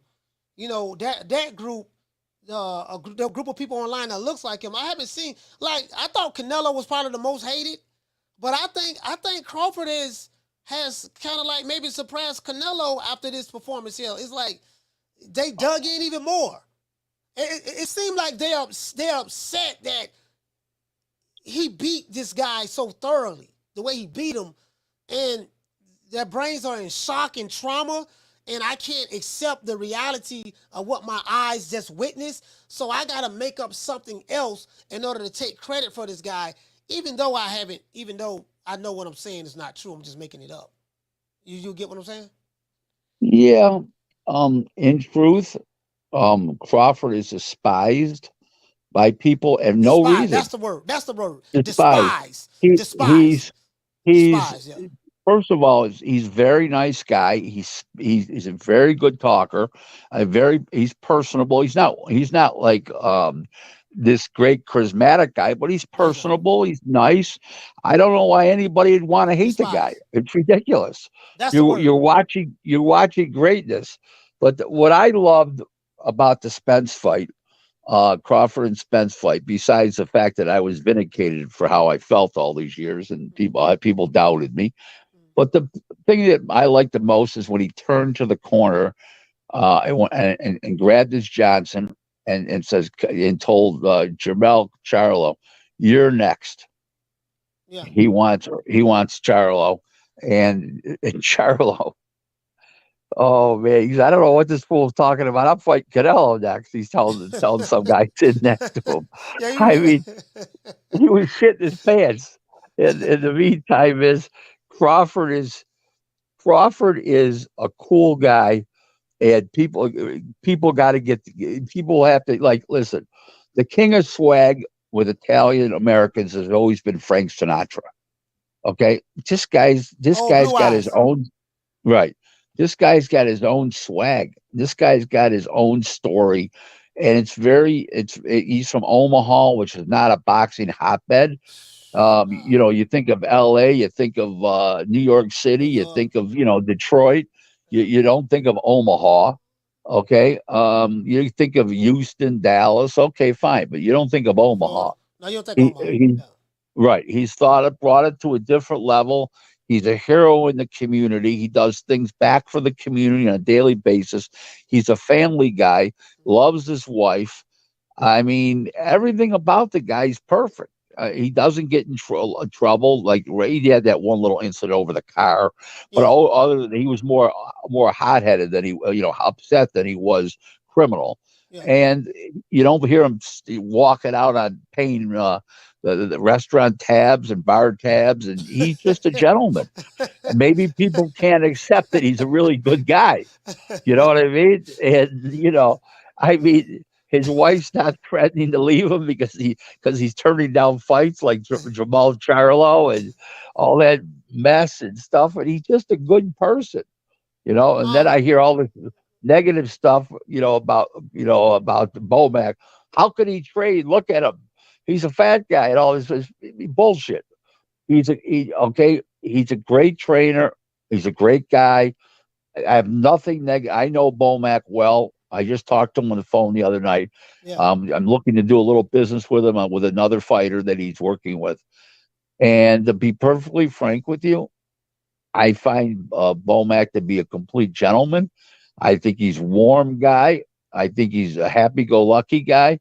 And I think that these guys are horribly misread or misrepresented by the Haymonites, the LDBCers, and all this stuff. These guys say this, that, and all this happy horseshit. But the bottom line remains Terence Crawford is a great fighter. He needed Errol Spence to show everybody up, and then they come up with 100 excuses. Yeah. I mean, everything under the sun. I mean, it's just absolutely crazy. Earl this, Earl that. Earl's wife was in the dressing room before the fight. Yeah. Earl this, Earl that, Earl this, Earl that. His kid started to cry. Yeah. His kid started to cry at ringside. Oh, he's not with the fighter that he was. He's shot. The car accident. They flew out of the Ferrari and all this stuff. Well, they could have made this fight in 2018 and 2019, and Haymon kept turning it down. And in the meantime, Earl turned it down back then. And then all of a sudden, Earl's at the end now. He knew it and says, well, I got to, this is the biggest money fight out there for me right now. And that's the story. And the rest is history. When I spoke to Bud not too long ago, he let it be known just on different interviews, he's looking for big money fights. I think he acknowledges that he's at the tail end of his career. He acknowledges that I'm at the tail end of my career. And it took me so long to get the props that I feel like I deserve. Now it's big money fights from this point forward. If I'm gonna go out, I'm gonna go out with a bang. And I think he deserved that. As related to Errol Spence, what's the biggest fight out there for Errol Spence? Is it the Crawford fight? Yes. Yeah, he's that's the fight he can make the most amount of money in. Correct. Okay. So it makes sense do you know anything about Errol Spence activating the rematch clause as of yet? He hasn't officially done it yet, but all signs are leading to that happening. It sounds like it may be in January, not in December. So why is Stephen Espinosa trying to push for Crawford to fight Jaron Ennis, and he's turning down the thought of Crawford rematching Spence? Because he's going to lose money on they'll lose money on a Spence Crawford rematch. They should be able to make some money on Gerard Ennis and Crawford fight. So why would they lose money on the Spence fight? Are you saying because both of those? Well, we know Crawford want a lot of money. He want that, and Spence gonna want a lot of money. You don't think that? Well, that's already prearranged in the prior agreement that they had before the first fight. It's called role reversal. So the last time the B side Crawford got 10 million, I think the A side got 12 million. So this time Crawford will be guaranteed 12, and the other guy will get 10. So, the thing is I'm gonna tell you the reason why I want to see this fight, the rematch. Because of all of the excuses, not that Errol Spence has made. I want to make this clear. Spence haven't made any excuses. Right. Because of all of the excuses that I'm hearing from Derek James, the Blu-rays, all of his internet supporters. Earl sexuals. Yeah. The dreaded Earl sexuals. Yeah, the Errol sexuals, the Alphabet Boys. I want to see this fight again because I want to clear all doubt. Okay, let's just say Terence Crawford had a fluke night and Errol Spence was just off. Okay, if he was just off, what's the chances of him being off two fights in a row? Let him fight again. Let him run it back. They're going to be at 154. And then won't those same guys bet a lot of money on Errol Spence because they are sure that he's going to win this time because he ain't weight drained, his baby mama ain't pregnant, he ain't sipping lean, he's not with the Illuminati, none of this stuff. That's why I want to see. I want to clear all doubt. Very similar to Wilder Fury. When Wilder lost to Fury, that second fight, and it was a million different excuses why Wilder lost. So Wilder sued Fury, whatever, took him to court to get his ass knocked out in the third fight. Much like this is the second fight. I want to see the fight happen again to clear all doubt. Now you don't hear nothing about Fury and Wilder anymore. It's like, no, man, we know for a fact what it is. You know what I mean? He cleared all doubt. I want Bud to clear all doubt. I want him to show everybody that first fight was not a fluke. Yeah, it's the way anybody with common sense would feel. After hearing all these excuses, 100 different excuses, and they want to see him whip his ass again, just like Fury handed it to Wilder in the third fight. Same thing you're looking at here. Just let's get it on, let's get it over with, and let's Crawford move on to I don't know. Maybe he does get a Canelo fight. Can he bulk up that big and be? One thing about, like he said, Canelo said Crawford said Canelo's not that tall. He's a big, thick, wide, short guy. Yeah, he's 5'8". And both Crawford, of them the same height. Yeah. Right, both of them the same height, 5'8.5". And I looked. It's a tough fight. Can Crawford win? Between his foot speed and his hand speed and his ring IQ and being left-handed and a sharpshooter, could he win? Yes. Do I figure he's going to win? That's a fucking big uphill battle to climb. Yeah, 21 pounds is a big, that's 4 weight classes, guys. It's not 3, it's 4. Figure it out. How is it 4? Well, it's 18 to 40, so 147 to 154, 54 to 60. Yeah, 3 full weight classes. I'm sorry. Yeah, but that's a long way. So they're 4 weight classes apart, but three way. Yeah, right. 3 weight classes different. Moving up 3 weight classes. Yeah. So my thing is I'm like, man, I think people. I think. Let me ask you this, Squid. How would you market the Spence Crawford rematch? Like, would you take the excuses that a lot of his fans and Derek James and people, in the Blu-rays and stuff are saying that, hey man, well, he wasn't himself. Do you take that and say, hey, this was a fluke fight. Terence Crawford really isn't that good. Spence was just off. He wasn't himself. Everybody know he wasn't himself. So since everybody know that Spence wasn't himself, in the rematch, he will be himself. And when you see the real Spence this time, he gonna stop Crawford. Is that the way you market that fight to try to get people interested in it, to buy it?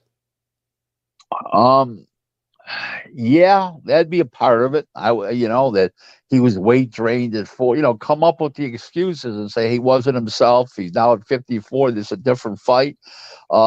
This is this. This is that. This is this, and hopefully it goes with it. I just don't see a lot of people buying it. I mean, I just don't see it to be a hot rematch. There are rematches that are hot. That won't be one of them.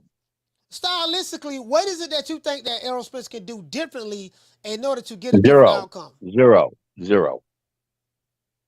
Well, he got literally zero. He got Trainer of the Year, Derrick James. Now, hold on. I want to say this, Rick. Derrick James, I'm not a fan of Derrick James myself. I never have been. Right? By the way, his new nickname they call him on the internet now, Mumbles. Mumbles. I call him Mushmouth. I call him Mushmouth Derrick James because when he's talking, he just sounds like he just got a mush mouth. Because this what I don't like. When it came to Crawford and Spence fighting each other, Derrick James was so dismissive of Terence Crawford, so disrespectful of Bo Mack and his team and all that stuff there. But now that he's training Jamel Charlo to fight Canelo Alvarez, he's showing the utmost respect to Eddie Reynoso, the utmost respect to Canelo Alvarez. Why is he showing so much respect to Canelo and Eddie Reynoso, but he didn't show no respect like that to the brother man, Bo Mack, Terence Crawford? Like, he was so disrespectful and dismissive. Because he knows they're a huge underdog in this fight. 4.5, 5 to 1, and nobody figures he's going to win the fight. So he's taking the low road instead of the high road. He took the high road last time out. Look what happened there. He got his ass handed to him. And he's still talking crazy, like, yeah, man, I know my fighter way better fighter than Crawford. I'm like, dude, what fight were you watching? Like what? Yeah. Like what fight were you watching? So Errol Spence, he a way better fighter than Crawford. Derrick James may need some tests. He's delusional. He may be legally delusional. That could be a possibility. There are people like that if they're out there. I'm like, bro, like, you so respectful to Eddie Reynoso. You so respectful, but you were disrespectful to Bo Mack and the rest of the trainers. You so respectful to Canelo. Oh, man, Canelo, man, you look so cute, man. Eddie Reynoso, listen, Coach, as you know, Bo Mack's a quality guy. He's a really decent guy. Yeah, you know that, and I know that. Yeah, he's a real nice guy. Yeah. Very nice guy. You know what I mean? So, hey, Rick, before I let you go, man, because I just had surgery on my mouth, man. Is there anything you want to say? Any parting words? Yeah, anybody wants to follow me, it's at Real Rick Glazer 1 on Twitter. I have a verified account. I got about somewhere about 7,900 followers, 7,900 followers. And, I'm always ready to go on your show anytime you call upon me. You ask great questions. You're an altogether guy, and I enjoy that. And one thing about you, you're always on time. You say 4 o'clock, it's 4 o'clock. It ain't 4:20. Hey, you know what? Now, I got to let you know something now. You do know I get paid checks on the back end from Al Haymon. I ain't never met him now, but he do shoot me a couple of dollars every now and then. I just want to yeah. Yeah. All right. If you listen to half of America, they get checks from Al Haymon. All right, Rick, man. I'm going to holler at you, man. Shout out to Rick Glazer, man. Y'all follow him on Twitter. Peace, Rick. Thank you very much. Yes, sir. Bye-bye now, everybody. Yeah. I want to be thankful and grateful. We got to thank Al Haymon. Phone lines finna drop right now, guys. I want to thank Al Haymon for blessing us to have Rick Glazer on. I know Al Haymon and Rick Glazer are really, really good friends. I think everybody know that. These are the facts. I want to thank Al Haymon for blessing us with this interview. Well, I guess I gotta be like everybody else and thank Al Haymon. I can quit my job now, baby. 6 figures, baby. You feel me? But a name. Do you have a name? Oh, nah, I ain't got no name, Name them names, man. They know who they is. Name them names, please. The names need to be named. They know who they is. The Mexican monster. Phone lines fixing to get ready to drop. If you sitting there watching the show, hate watching, we got over 900 people in here and less than 900 likes. We got 552 likes. This is unacceptable. If you sitting there watching the show, hate watching, don't want to hit the like button, Riley, get him. Look, fuck you. Fuck the plane you flew in on. Fuck them shoes. Fuck the socks with the bell on it. Fuck them cheap-ass cigars. fuck your yuck mouth teeth, fuck your hairpiece, fuck your chocolate, fuck Guy Ritchie, fuck Prince William, fuck the Queen. This is America. My president is black and my Lambo is blue, nigga. Now get the fuck out of my hotel room. And if I see you in the street, I'm slapping the shit out of you.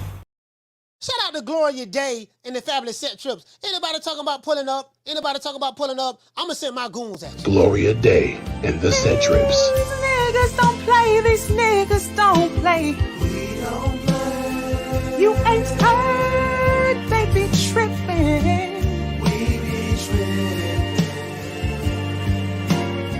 So they swerving on. No faking and no snitching. And repping hard for the set.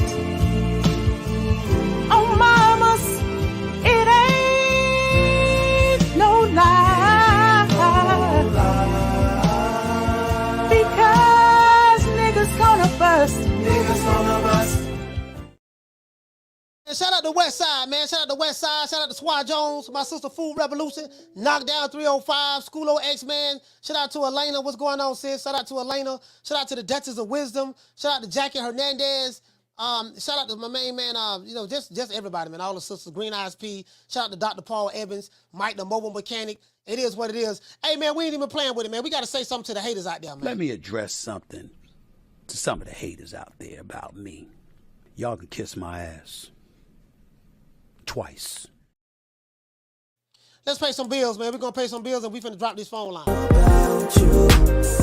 And ever since that first night, it seems like I've been going crazy about you. Mint green chrome in the butt, burnt orange 550. Say the pinky ring pimp, give love pussy. Seafood, big pool, make your girl look. Backwoods, big grill, watch the chef cook. Talk slow, big smoke in the moonlight. Knock your doors down, shout it till your mind right. East Point, Fulton County, where a nigga from. Got love. Yes, sir, man. It is what it is. Once again, the song. We finna get ready to drop these phone lines, man. Hey, look here, man. Hey, shout out to Napoleon for dropping that $2 super chat. He said Andre Ward was another great underappreciated fighter. Yeah, that is true. They did not appreciate Andre Ward when he was boxing. Shout out to Shad. Hey, okay. Dropping that half for bam, W boy. Hey, Leroy. Super chat received. Playtime's over, boy. What did say, Shad? He said at this point you need the antics and for the social media to push the weight drain narrative. And Spence wasn't healed from the accident in December to even bring any casual interest. Yeah, you're gonna have to do that. I think now they're gonna have to market it that way. He wasn't the same. He wasn't this. He wasn't that. I mean, they're just ignoring the fact that after the accident, he beat Ugas and Danny Garcia. But let's be real. Ugas and Danny Garcia are not great fighters. Ugas and Danny Garcia are B-class fighters. Flat-footed, stand right in front of you, B-class fighters. That's what they are. That's just reality to the situation. They was PBC hype jobs. They hyped them up, make it seem like they was all that. But them guys wasn't that good. I'm just being real with you. Down from the bar, there's a platform stage. People pimping, sharp as razor blades. It is what it is, man. Hey, woman. Listen here. Since your old man ain't got no heart, maybe you'd like to see a real man. I bet you stay up late every night dreaming you had a real man, don't you? I tell you what, bring your pretty little self over to my apartment tonight, and I'll show you a real man.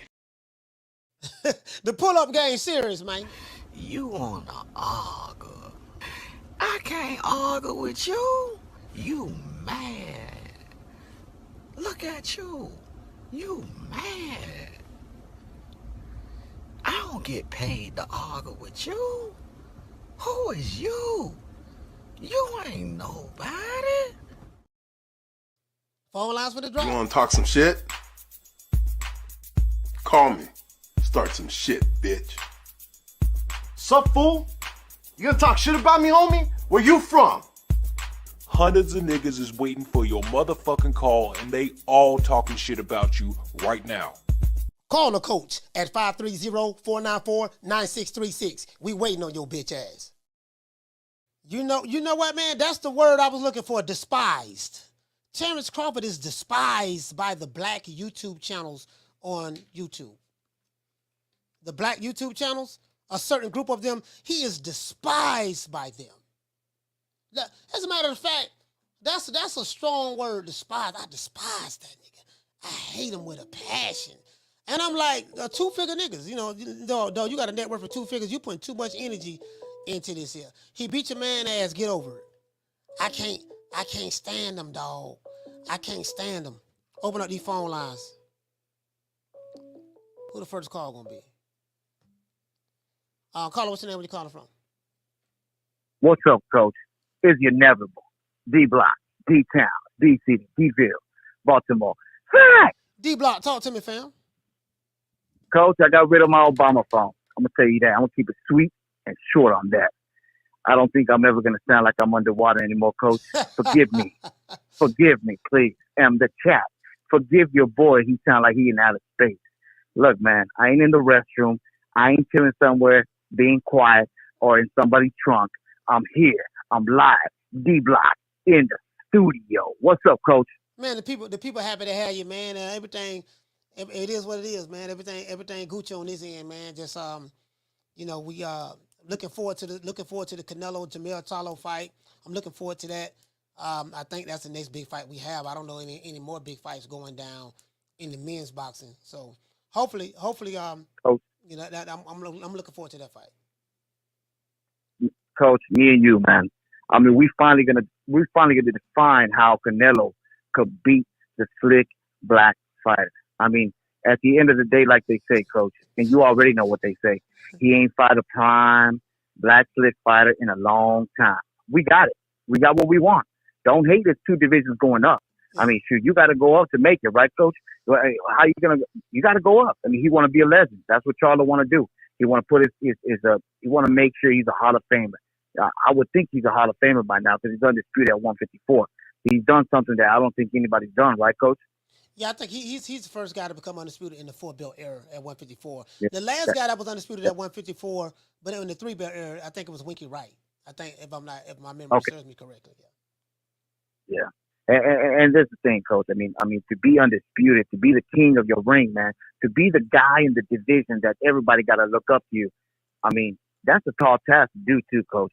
I mean, Charlo to be honest with you, they talk about Canelo got it easy by the way he went undisputed. But Charlo, all he had to do was fight Rosario, didn't he, Coach? Yeah. I mean, I'm gonna be honest with you, fam. Jamel Charlo ain't really fought nobody in that weight division. There was no real killers like that. He beat Rosario, knocked him out with a jab to the stomach. His path really wasn't that hard to become undisputed. All the fighters was on his side of the street. To be fair, there was no really killers over there like that. And this is no discredit to Jamel Charlo. I mean, he did his thing, but I'm just being honest. He did his thing. I'm being honest, yeah. But to be honest with you too, Coach, I ain't trying to take up too much of the time, but you know how it goes. I think Canelo Alvarez, I mean, even though he had all the European fighters or European bums, like they say, these guys were legit. Let's be honest with that. I mean, at the end of the day, Andrade pulled away from Billy Joe Saunders. I mean, he didn't want to fight that. Oh, no. You know what? I'm sorry. Billy Joe Saunders got caught. Didn't he get caught, Coach, with some drugs in his system? I think Billy Joe had PEDs usage. He got popped with that. He said it came from nasal spray or something. I think he said he took some nasal spray. Canelo still whooped his ass, even if he was on PEDs. And somebody could say Canelo was on PEDs too. He's a PED monster, or because of the red meat or whatever it is. So you could say 2 PEDs fought each other, and he still whooped his ass. But anyway, I want to keep it short and simple. Want to tell everybody in the chat, I love the show. You already know, Coach. Obama phone is gone. The legit phone is here. You're going to hear me, and you're going to hear me clearly. Oh, you sound and good, Gervonta Tank Davis, bobblehead. I'm here, and I'm clear. And believe me, I know you queer. D-Block, D-Count, D-City, D-Ville, Baltimore, stand up. Shout out there. I knew D-Block was gonna say something about Tank. Y'all know D-Block now. D-Block gonna say something about Tank. He got to say something about Tank. You know what? I'm anxious to see, man. I'm gonna be honest with you, fam. I'm anxious to see what what's gonna happen, what's gonna go on in the lightweight division, and what's gonna go on with some of these other fighters. Shout out to L. Harvey. Hey, okay. Dropping that quarter of a bam dub on your boy, cash out. Hey, Leroy. Super chat received. Playtime's over, boy. What Harvey say? Harvey, what you say, fam? Harvey say, he said Al Haymon used the Jedi mind trick on these fools. Hey, you know what? Al cutting checks now. Al, I can't say nothing bad about Al Haymon because I am getting paid. I am getting paid by Al Haymon.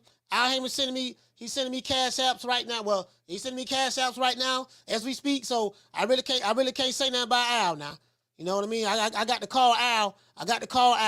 You know what I mean? I am getting paid on the back end, you know, from Al Haymon. The check say Al Haymon. That's what they say on there. Al Haymon. So when the check come and when he don't send the check, I get it direct deposit. So this is a pro PBC channel. Just want to throw that out there. This is a pro PBC channel. There will not be any PBC blasphemy. If you do not worship Al Haymon, shout out to Big Blunts. If you ain't worshiping Al Haymon, praising him, before you thank God, before you thank your mama, your daddy, if you thank anybody before you thank Al Haymon, unsubscribe and leave. Oh, my. Carla, what's the name? Where you calling from? What up, Coach? This is Roach from Houston. Roach, talk to me, fam. First of all, I would like to thank our Lord and Savior, Al Haymon, for making this call possible. Now that we got the business out the way, I can quit my job. You know what I'm saying? Now I can name the name. You know what I'm saying?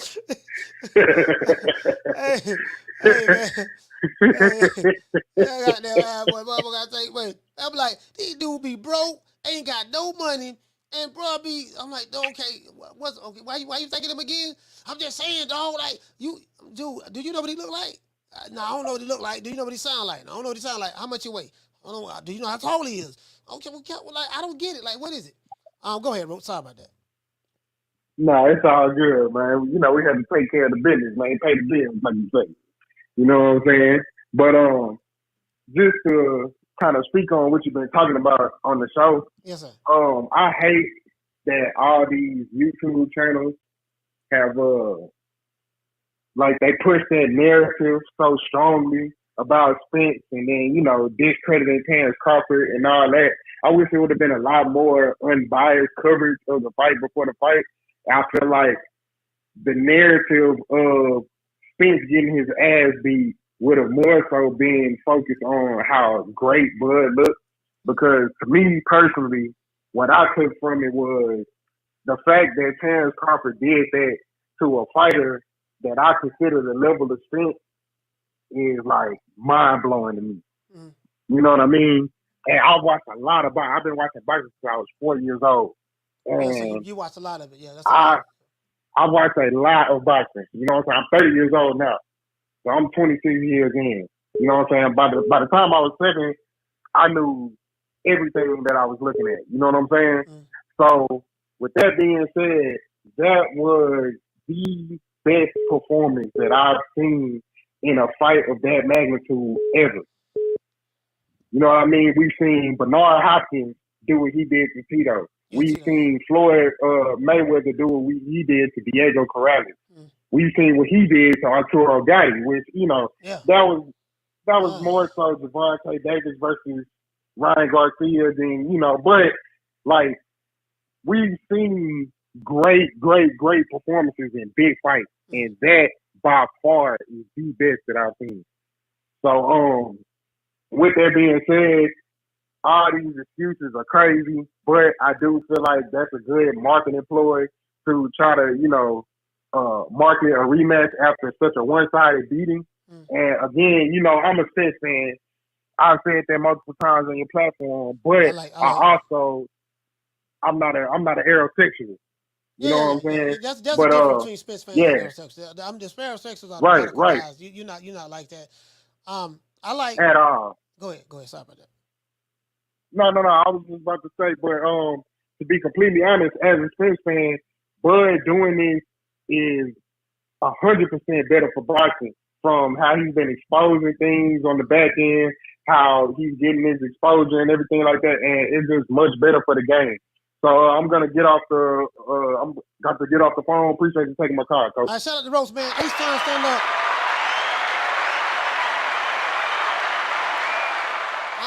I think think I'm one of the only guys that say I do want to see this rematch, man.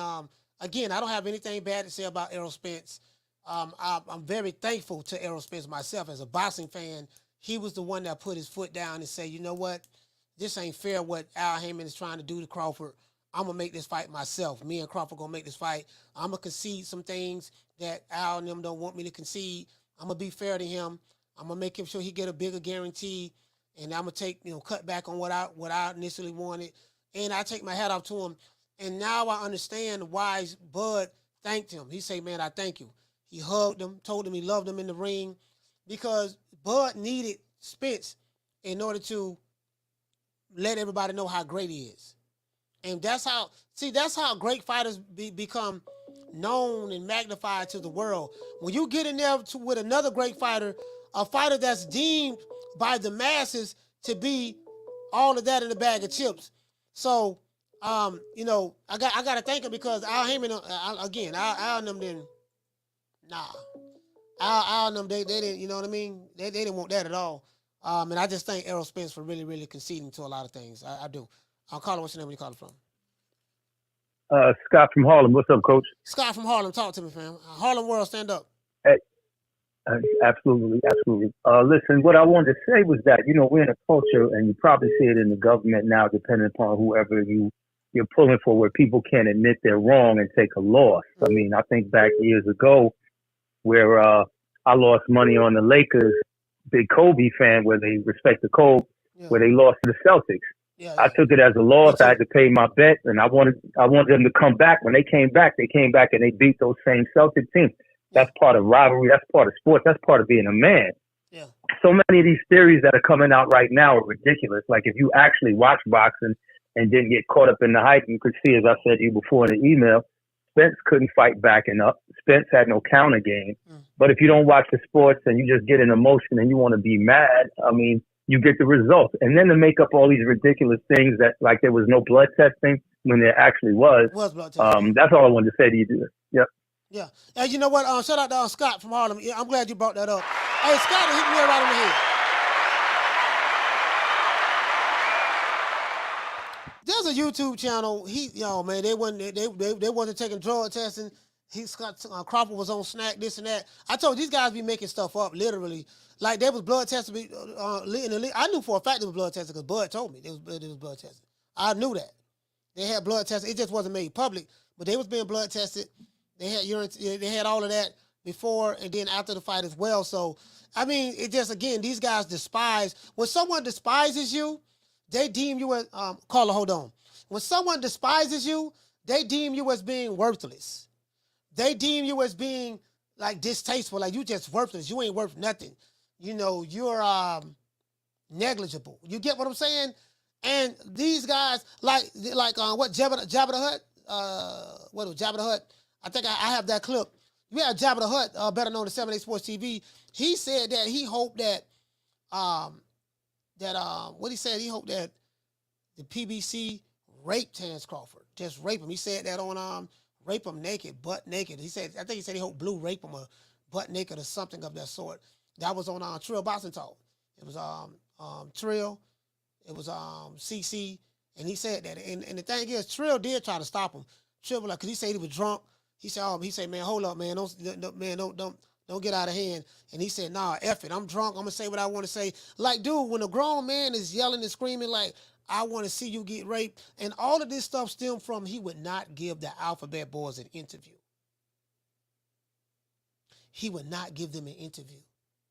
Think about that. You can't make this shit up. Carla, what's your name? You calling from?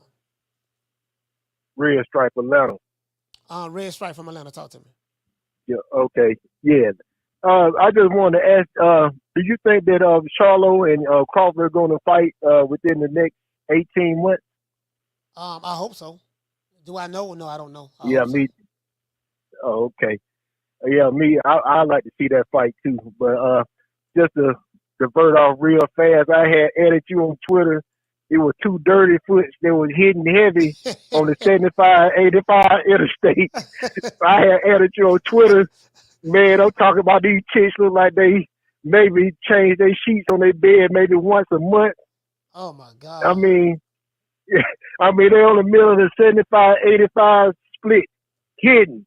And I thought about you. I said, man, coach need to go inside of the Knicks at promotions, man. You need to go ahead and, whenever you get a chance to, man, go ahead and check that out. Yeah, I'm gonna check it out. I'll check it out. All right, there, bro. Shout out to Red Stripe, man. ATL, stand up, man. I love Atlanta. I love Atlanta, man. I mean, bro,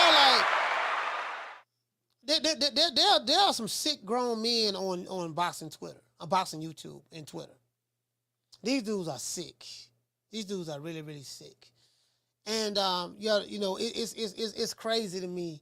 And again, like, you don't. The crazy, and that's why I call these guys laptop revolutionaries. They want to be the laptop Huey P. Newtons. They want to be the laptop Malcolm X's. They want to be the laptop Sojourner Truths. They want to be, you know.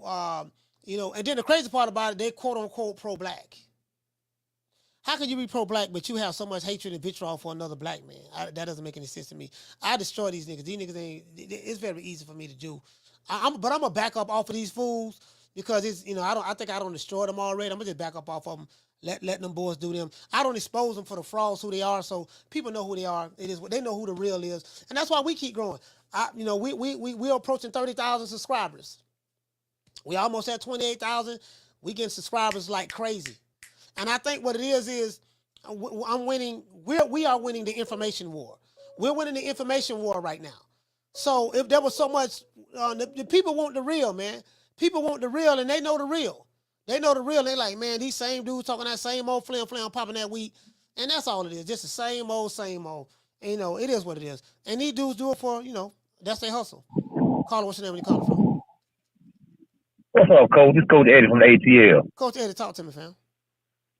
Yes, sir. Now, I think, you know, Al Haymon might be a genius again. You know, I'm going to say that because you remember earlier, I think last year, maybe earlier this year, they offered Canelo a 2-fight deal for $100 million. Now he got 3 fights for $100 million, but he gonna beat Canelo. He done finessed him to get another fight, you know, for the same money. And not only that, now you got Floyd Mayweather. He running cover for Canelo. At first he used to hate. Yeah, you know, he's a great fighter. You know, he can pick and choose who he want to fight and all this stuff. And then on that, now they also controlling the opposition.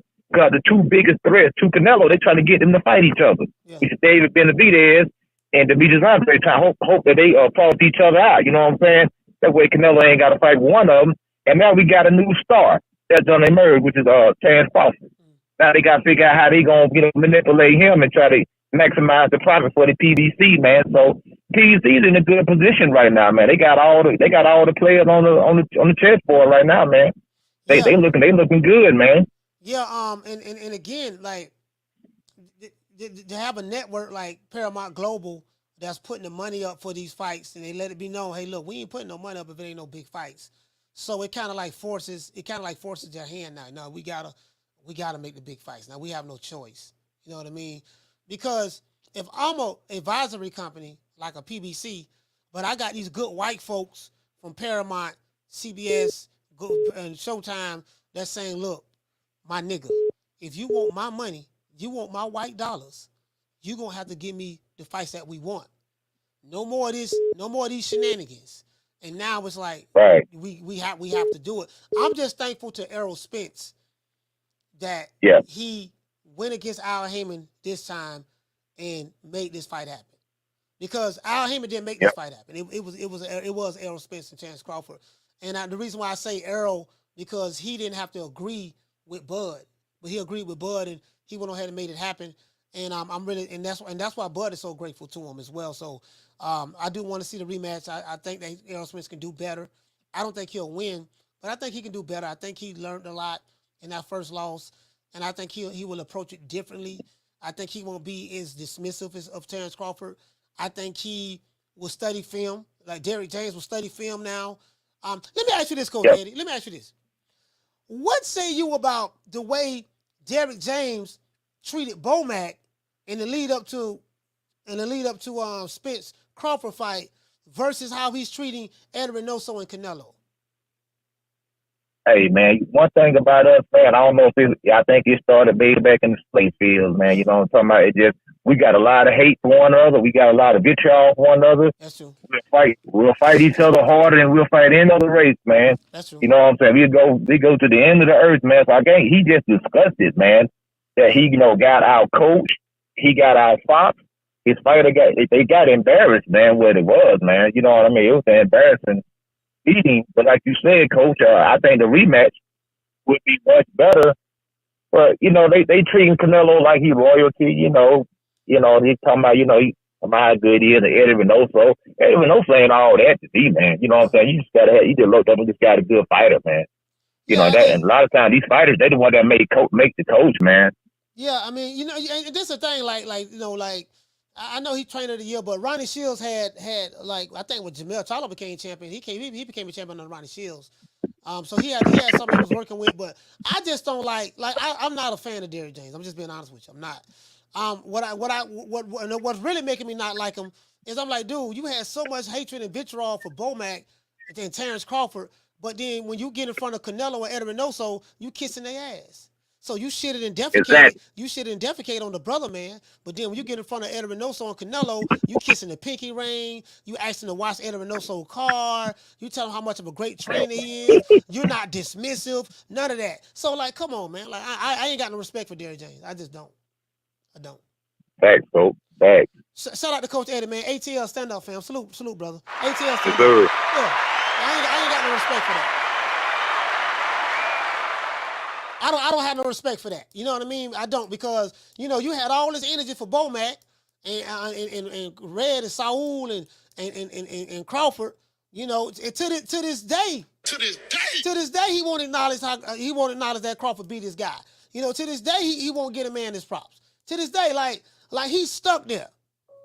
You know what I mean? It's like, okay, all right. That so it is what it is. But Canelo, Canelo, he kissing every freckle on Canelo's cheeks. Eddie Reynoso, Eddie Reynoso, Carla, hold on. Eddie Reynoso, like Don Corleone on The Godfather. Yeah, you know what? Sit down and kiss the pinky ring. And Derrick James coming up there, yo, man, Eddie Reynoso, man, I love you, man. Man, you're a great trainer, man. You ain't nothing like Bomac, man. You're a great trainer, man. Canelo, man, he's a hell of a fighter, man. Great fighter, man. I don't know how we going. And I'm like, bro, come on, man. I don't respect that. I don't respect that. Carla, what's the name you calling from? What's up, Coach? This is M1 from the BX. M1 from the BX, talk to me. What's up? Hey, yo. M1, I can't hear you, fam. You went out. These suits, you know what I'm saying? That if we take chances, we gonna make money. You remember the All Access? Yes, sir. Yeah, I remember it. What about it? Yeah, you know what I'm saying? That he gave it up there where these dudes was blocking and all that. Another thing, man, that the reason I feel that us Crawford fans wanted all those other fights with Keith Thurman and all these other guys, because it would have been a lot of fights and Crawford would have been show what he got. Yeah. Imagine if they would have all mingled and they would have all fought. That would have been a great era of boxing in the welterweight division. I get it. I do get it from a business standpoint, what Al Haymon was doing. But what I don't get is once Crawford became a free agent, you was using those same tactics. Right. You were still you were blocking the fight and you were still blocking the fight. Like, okay, you didn't want to deal with Bob Arum. Fine. Okay, well, why, how come once he became a free agent, you was giving this man, take it or leave it deals. Look, man, we ain't going to give you, we going to give you this, take it or leave it. No, you can't look at the books. Take my word for it. We ain't going to get no guarantee, this and that. And I'm like, bro, okay, he's not with Bob Arum anymore, so what's your excuse? So, Bud was right. They blocking this fight. They didn't want to make this fight. And if it wasn't, and that's why I got to give Errol Spence his flowers. If it wasn't for Errol Spence going against Al Haymon, saying, you know what, I'm going to make this fight happen myself, me and Bud, that we don't get that fight. Yeah, that's why that shit is bullshit about him being for the fighters because his brother, you know, when he retired, he was broke and all that shit. Because if it was like that, he would have, you know what I'm saying? He would have been like, all right, you're not with this promoter no more. You're not with Bob Arum. You know what I'm saying? Now I'm going to help you. But that shit is bullshit that he's for the fighters. I mean, you know, we get some fights now, man. I like the Jamel Charlo. And hold on. I want to say this one thing in one. There's a lot of Floyd Mayweather fans, right? They love Floyd, and I like Floyd too. But I don't love him like I like Pretty Boy Floyd. I wasn't really too crazy about Money Way because I saw the way he moved, picking and choosing, fighting fighters at the right time, catch weights, this and that, yada yada yada. So he made business moves at Money Mayweather, and I get that. His 15 fights as Money Mayweather. I like to be consistent on this show. If you're going to criticize, like what I'm hearing is Canelo, and again, I'm not a pro Canelo channel, but Canelo is fighting. If he beats Jamel Charlo, he pulled the dude up from two weight divisions down, and he don't deserve to get credit for that, right? Even though Jamel Charlo is a lot bigger than Canelo, as you can see, taller, longer reach, heavier, everything, right? But these same guys that I hate Canelo, let's say if he were to win, and that's an if, but if he were to win, if he were to win, the same guys that hate Canelo for pulling up Jamel Charlo from two weight divisions are the same guys who praise Floyd Mayweather for doing the same thing when he fought Juan Manuel Marquez. Yes. Yeah. And like literally. Like Juan Manuel Marquez had a fight at 135 in February. 7 months later, he jumped from 135 to 147 to fight Floyd. And they supposed to fought at the catch weight. Floyd came in overweight, but he fought him at welterweight to fight Floyd. And Floyd dominated him, mismatch for Marquez. He was just a mismatch. He was a mismatch for Floyd, for Marquez. Marquez was just at a disadvantage. And they praise him. Oh man, look what Floyd did to Marquez. But how you praise Floyd for making the guy come up two weight divisions to fight him, but then you're gonna tear Canelo down for doing the same thing. Like what's the difference? What's the difference? No, ain't no difference. And Marquez was one of my favorite fighters at 135. Yeah. His counterpunching was crazy. Like I still go back to those fights with Diaz and all that. Man, those fights was wow. Yeah. That shit was special. Man, shout out to N1, man. BX, stand up, man. Salute, fam. Bronx in the house. Yes, sir. I just want these guys to be consistent. Like, okay, dog, okay. If you have, and this is the thing, and I say this time and time again, if they did not have a double standard, they would not have a standard at all. When it's the guy that they like, they'll defend him to the ends of the earth, no matter how wrong he is. Because to the person who suffers from confirmation bias, and if it's a fighter that they despise, they will always find ways to discredit that fighter. They will always find ways to not give him his credit, his props, and they will always find ways to make double standards. Like I just pointed that out. Like a diehard Floyd Mayweather fan that hate Canelo, I want to challenge you guys in the chat to do this. Find a diehard Floyd Mayweather fan, and you got to set them up with it too. Say, yeah, man, Canelo, what you think about Canelo fighting Jamel Charlo? Find someone who just love Floyd but hate Canelo and say, yeah, he always pulling people up to this and that, yada, yada, yada, y'all picking and choosing. Say, well, you do know that Floyd did the same thing, pick and choose. Yeah, but Floyd ain't never pulled nobody up two weight divisions to fight him. You say he didn't? Nah, Canelo doing that. He pulled up Amir Khan. Hey, what weight that was? Amir Khan was a welterweight, right? I think Canelo, was that when Canelo was a middleweight? What weight class that was when Canelo and Amir Khan fought? When Canelo knocked out Amir Khan, that was 160, right? That was 160, I think. I think that was 160. And you said 155? Okay, 155, okay. But Amir Khan was what? Amir Khan was a welterweight at that time, if I'm not mistaken.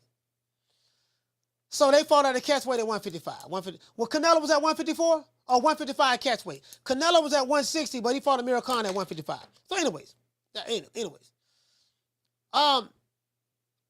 That's what I look at. I'm like, okay, I don't have a problem with anything anyone says. If you want to hate the guy, whatever, I have no problem with none of that. My thing is just be consistent.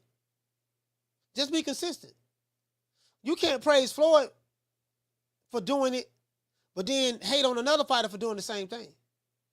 And especially if, like, a perfect example, if Terence Crawford were to fight Canelo at 168,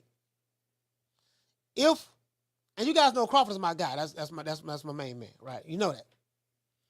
But regardless of who wins, let's say if Bud wins, he's going to get all the credit in the world. We know that. And from a skill set standpoint, he does have the skills to be able to beat a Canelo. Now, will he be able to keep Canelo off of him? Will Canelo catch him with that punch? How would that change the trajectory of the fight? I don't know. I'm just being honest with you. I'm not going to cap. But if Canelo were to beat Crawford, were to beat Bud, I would give him all the credit in the world. I'm not going to say, hey, you pulled him up. Because Crawford calling Canelo out. So since he calling him out, okay, look, this dude called me out. Same argument they made with Mikey. Well, the only reason why Spence fought Mikey called him out. Okay, cool. Well, if Crawford is calling out Canelo, if Canelo were to win, just saying if, I'm not sure, but if he were to win, you know what I mean? He'll probably be heavily favored in that fight. You got to give Canelo his props. Just like I would give Crawford his props if he beat Canelo. You get what I'm saying? You just got to be fair about it. And my thing is, a lot of these guys, they can't be fair. Because you talk about both of these guys are great fighters, but one guy is, like, he's a very strong, powerful guy. That dude can hit. He can punch. You get what I'm saying? So it is what it is. Carlo, what's your name? Where you calling from? Coach, this is Caleb from Indiana. Caleb from Indiana. Talk to me, fam. I got three things. The fight that the Bud fought on the 29th of July. I done seen a lot of fighters fight. Ali, Hagler, Sugar Ray was my favorite. Duran, cousin Haymon, he's a fighter. But when he was like 30 knockouts, I didn't see him come up through the ranks. That performance right there, man, was impeccable. It was like drawing a painting. It was a beautiful painting. And then the second thing is that I believe that I believe Bud will knock Canelo out. I believe if he can stay away from him and hit him with them lefts and rights, and I think he'll knock him out. He done knocked out 11 straight people, 12 straight people, 11 straight people. I think this will be the 12th and the 13th one. I can't think of the number, and I got faith in the man. And the third one is, man, you listening to you. I know you're a real dude, not just talking about sports. Just as a man, you're a real ass dude, bro. I'll be listening to you. I see people gotta learn how to listen to people, and when they get out their emotions, like real men do, get out their emotions and look at straight facts and look at the analytics of things, just not in boxing, in life. They can see what you're saying about boxing. So I wanted to say those real things. I want to give a shout out to my uncle, Daryl Brewster. Rest in peace, Unc, man. And rest in peace, Uncle Benny, too.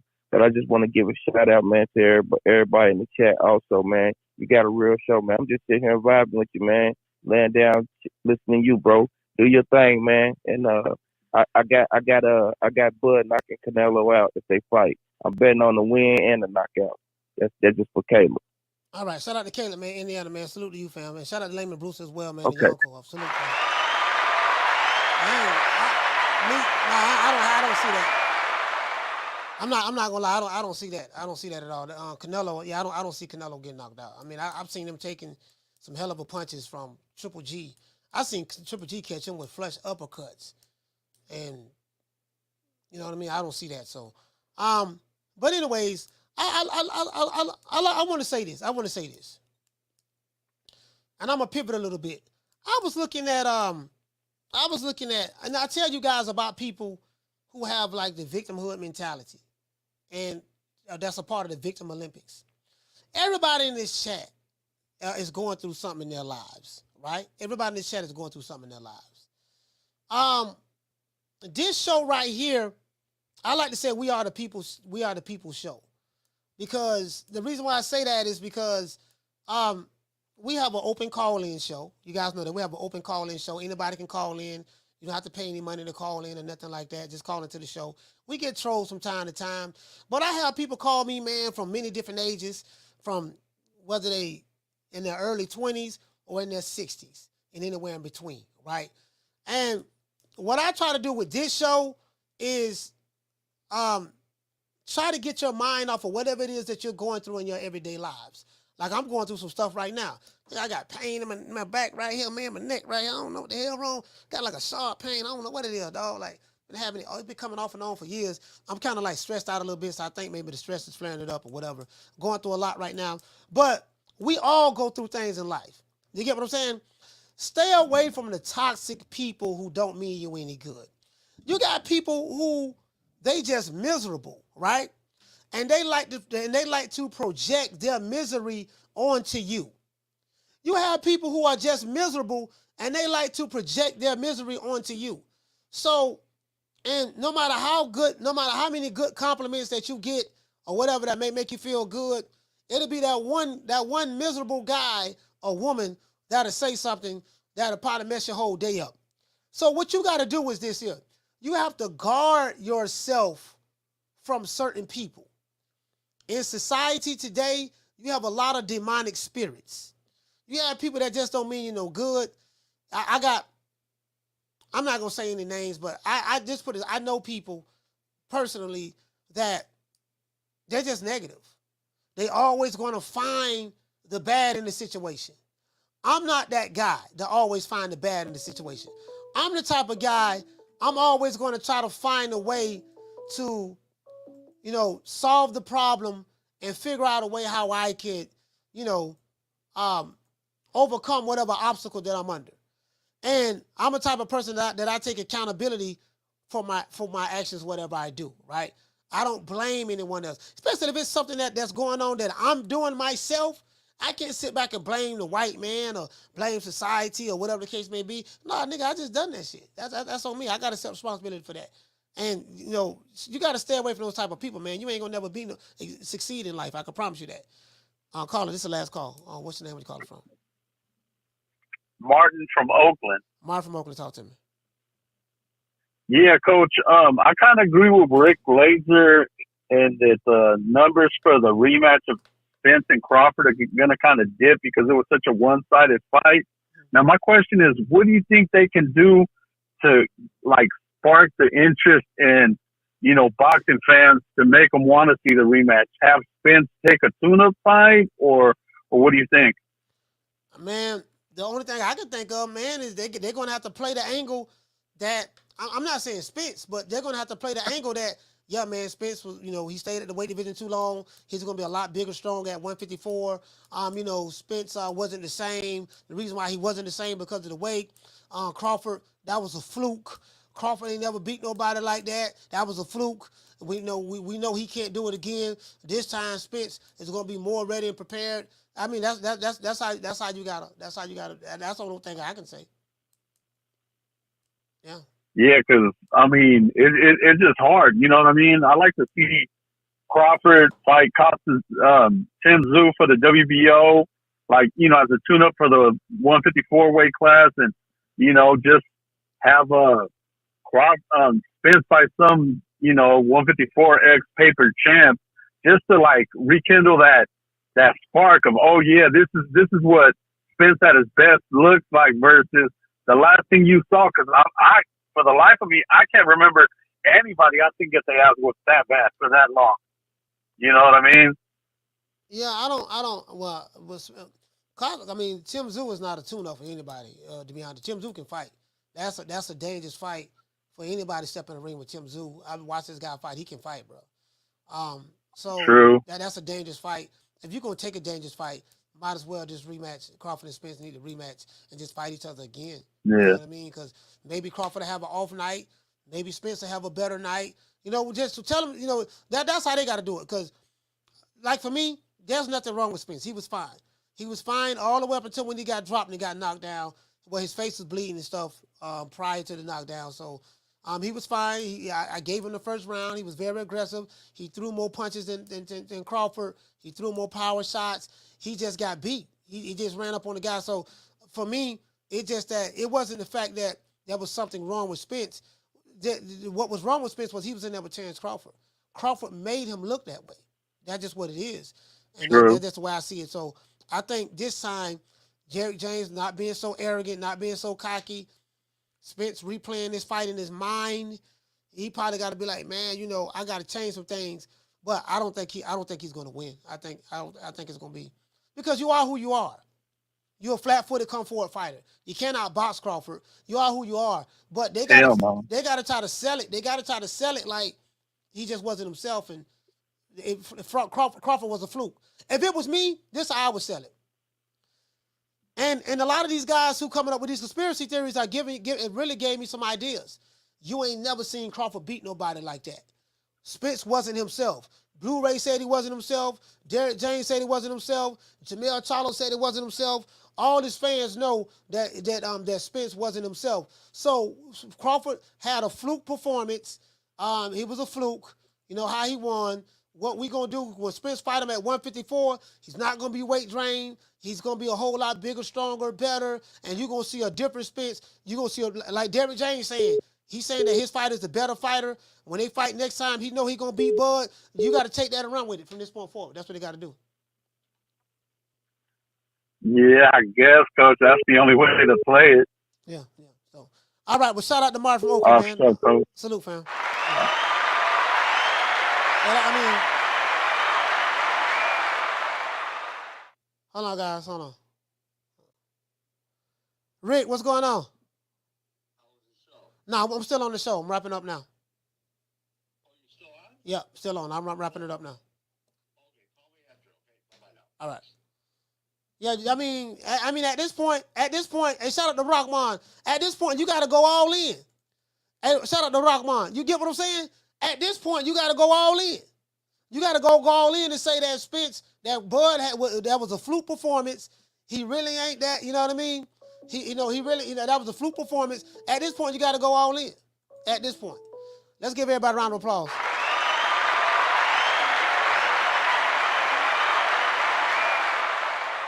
It is what it is, man. Well, you know, I guess I got to be like everybody else and thank Al Haymon. I can quit my job now, baby. 6 figures, baby. You feel me? But a name. Do you have a name? Oh, nah, I ain't got no name, you know. Name them names, man. They know who they is. Name them names, please. The names need to be named. They know who they is. The Mexican monster. You know what I mean? Like I tell them all the time, man. You ain't got to like it, but they better respect it. Nigga, when my name come up, respect it. Let's go. Stop playing with my fucking name. All 3 of y'all, stop playing with my name. I ain't gonna say it no more. Put some respect on my name. You get what I'm saying? Like, I mean, you got to go all in at this point. You got to go all in at this point. You know, I mean that's the only way you can do it. You know, and I can probably tell people to you know, I could probably get me some more. What I made $3,000. I made $3,000 on that bet on that fight. Now there are a couple of dudes who betted on Spence. My homeboys that I know, he said I never bet on him again. Like, man, I ain't betting on them. They said they'll be pulling for Spence, but they said they'll never bet on him again. I got one homeboy. He said he now a fan of David Benavidez. He said I like Benavidez. I like Benavidez. I like Benavidez. I wanna, you know, I like Benavidez. So now he don't went from Spence to Benavidez. Don't ever forget when I found you was strung out on coke. When I found you was like a big house, contemplating about killing yourself. So don't you ever forget who brought you to Big Time Box. I drugged you back. I brought you back. I provided food and put food on your table for your family to eat. And I'm doing it for the second time. So don't you ever forget that. Let Jessica say, Coach, tell Bud to bring some of those snacks for Spence. I mean, hell, Devin Haney on snack on Jessica. Boots Ennis on snack, I think. It's quite a Caleb Plant, Demetrius Andrade. It's quite a few fighters that use snack. To be honest with you, We must internalize the flatulation of the matter by transmitting the effervescence of the Indonesian proximity in order to further segregate, to preclude on the issue of world domination would only circumvent, circumcise the revelation that reflects the aphrodisiac symptoms which now perpetrates the Jericho's activation. I want to see Tank Davis. I hope that this Errol Spence and Terence Crawford fight, I hope it will inspire Tank Davis and Shakur to fight each other. I hope that it will inspire those types of fights. You know what I mean? Because I'm just being honest with you. I want to see that. I want to see those types of fights. I really want to see that. You know what I mean? Or if not, we could put my dog Hippity on the show. Old pussy ass nigga, what's going on, boy? I'm telling you, boy, I'm knock your fuck ass out, boy. Blow for blow, pound for pound, nigga. I got the title, nigga. I'm telling you, boy, finna knock one of you Wakanda niggas out. Nigga, I got these hands, nigga. I'm throwing them paws at that nigga, finna knock your ass down again, nigga. Get your ass back up, nigga. Don't run, nigga. Don't run, nigga. I'm telling you, boy, I want all the smoke. Nigga, I'm throwing them paws, nigga. I'm putting them hands on you, nigga. I told you what I'm gonna do to you, nigga. Catch you with the check left hook. Nigga, check left hook, nigga. I told you, boy, pound for pound, nigga. I'm the best. This more action than any Devin Haney fight. Put these paws on you, nigga. I told you, I got you backing up, nigga. I got you backing up. Nigga, watch that check left foot, knock your ass down again, nigga. I'm telling you, boy, it is what it is, nigga. I'm gonna make it do what it do. I'm telling you, boy, we ain't even playing over here, boy. Hey, you know what? Hey, right in the pocket. They right in the pocket, boy. I want to thank the whole hood who came out here. I love y'all. I did this for the hood. Y'all know I beat that boy. Hey, what is that, Schoolo? He said Rappers got that Ryan Garcia defense. Yeah, chin all in the air. But hey, listen, the chin is all in the air, man. Hurting the group. I'm the best thing ever happened to this damn group. Nobody's bigger than the group. Y'all ain't stupid. I'm the one selling the records. They coming to see me. They coming to see the Temptations. Ain't nobody coming to see you, Otis. Man, shout out to one of my favorite promoters in America. My dog, Booger Ray. Make it last. Make it last forever. Don't let I love me.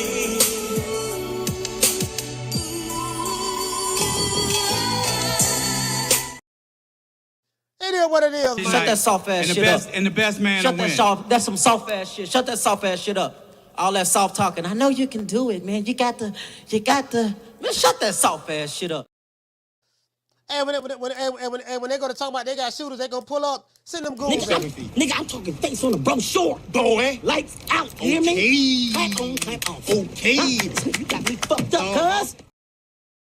You know what I mean? For all those who like to curse a little, this is fun. I actually do cuss a little. Do you? Also, yeah. What's your favorite curse word? Probably fuck.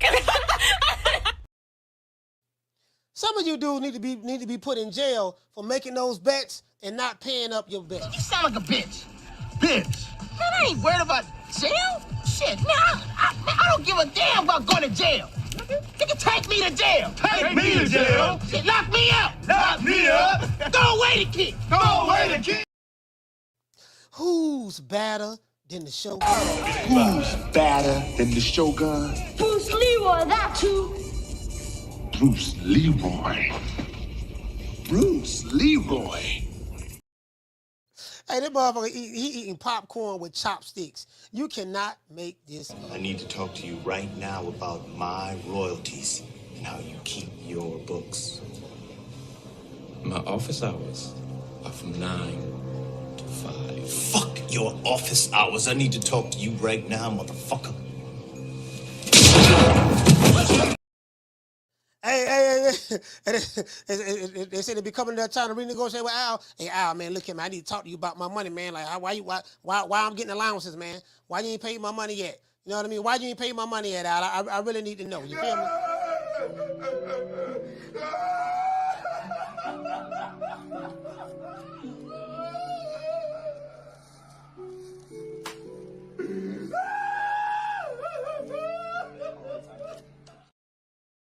Damn, but that brother, that needs some help, man. hey, he needs some help.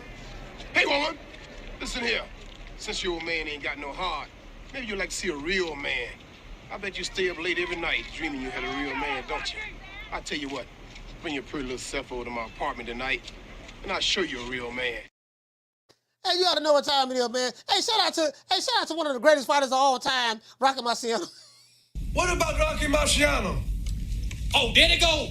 There they go. Every time I start talking about boxing, a white man got to pull Rocky Marciano out their ass. That's the one. That's the one. Rocky Marciano. Rocky Marciano. Let me tell you something wonderful. Rocky Marciano was good, but compared to Joe Louis, Rocky Marciano ain't shit. He beat Joe Louis's ass. He said he beat Joe Louis's ass. I plead the fifth. I plead the fifth. 5, 1, 2, 3, 4, 5. Anything you say, 5. Go ahead, ask me a question. Did you? 5. Hey, you know what I mean? Let's just say a special prayer for all of these clowns that's still talking about conspiracy theories as it relates to this Crawford Spence. And I want you to hold on to God's unchanging hand, because he helped Joshua fight the battle of Jericho. Yes. He helped Daniel get out the lion's den. He helped Gilligan get off the island. Lord.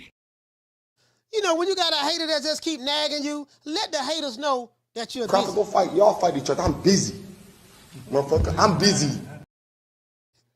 Shout out to Gloria Day and the Fabulous Centrips. Gloria Day and the Centrips. These niggas don't play. These niggas don't play. We don't play. You ain't heard. They be tripping. We be tripping. So they swerving on. We swerve on. No faking and no snitching.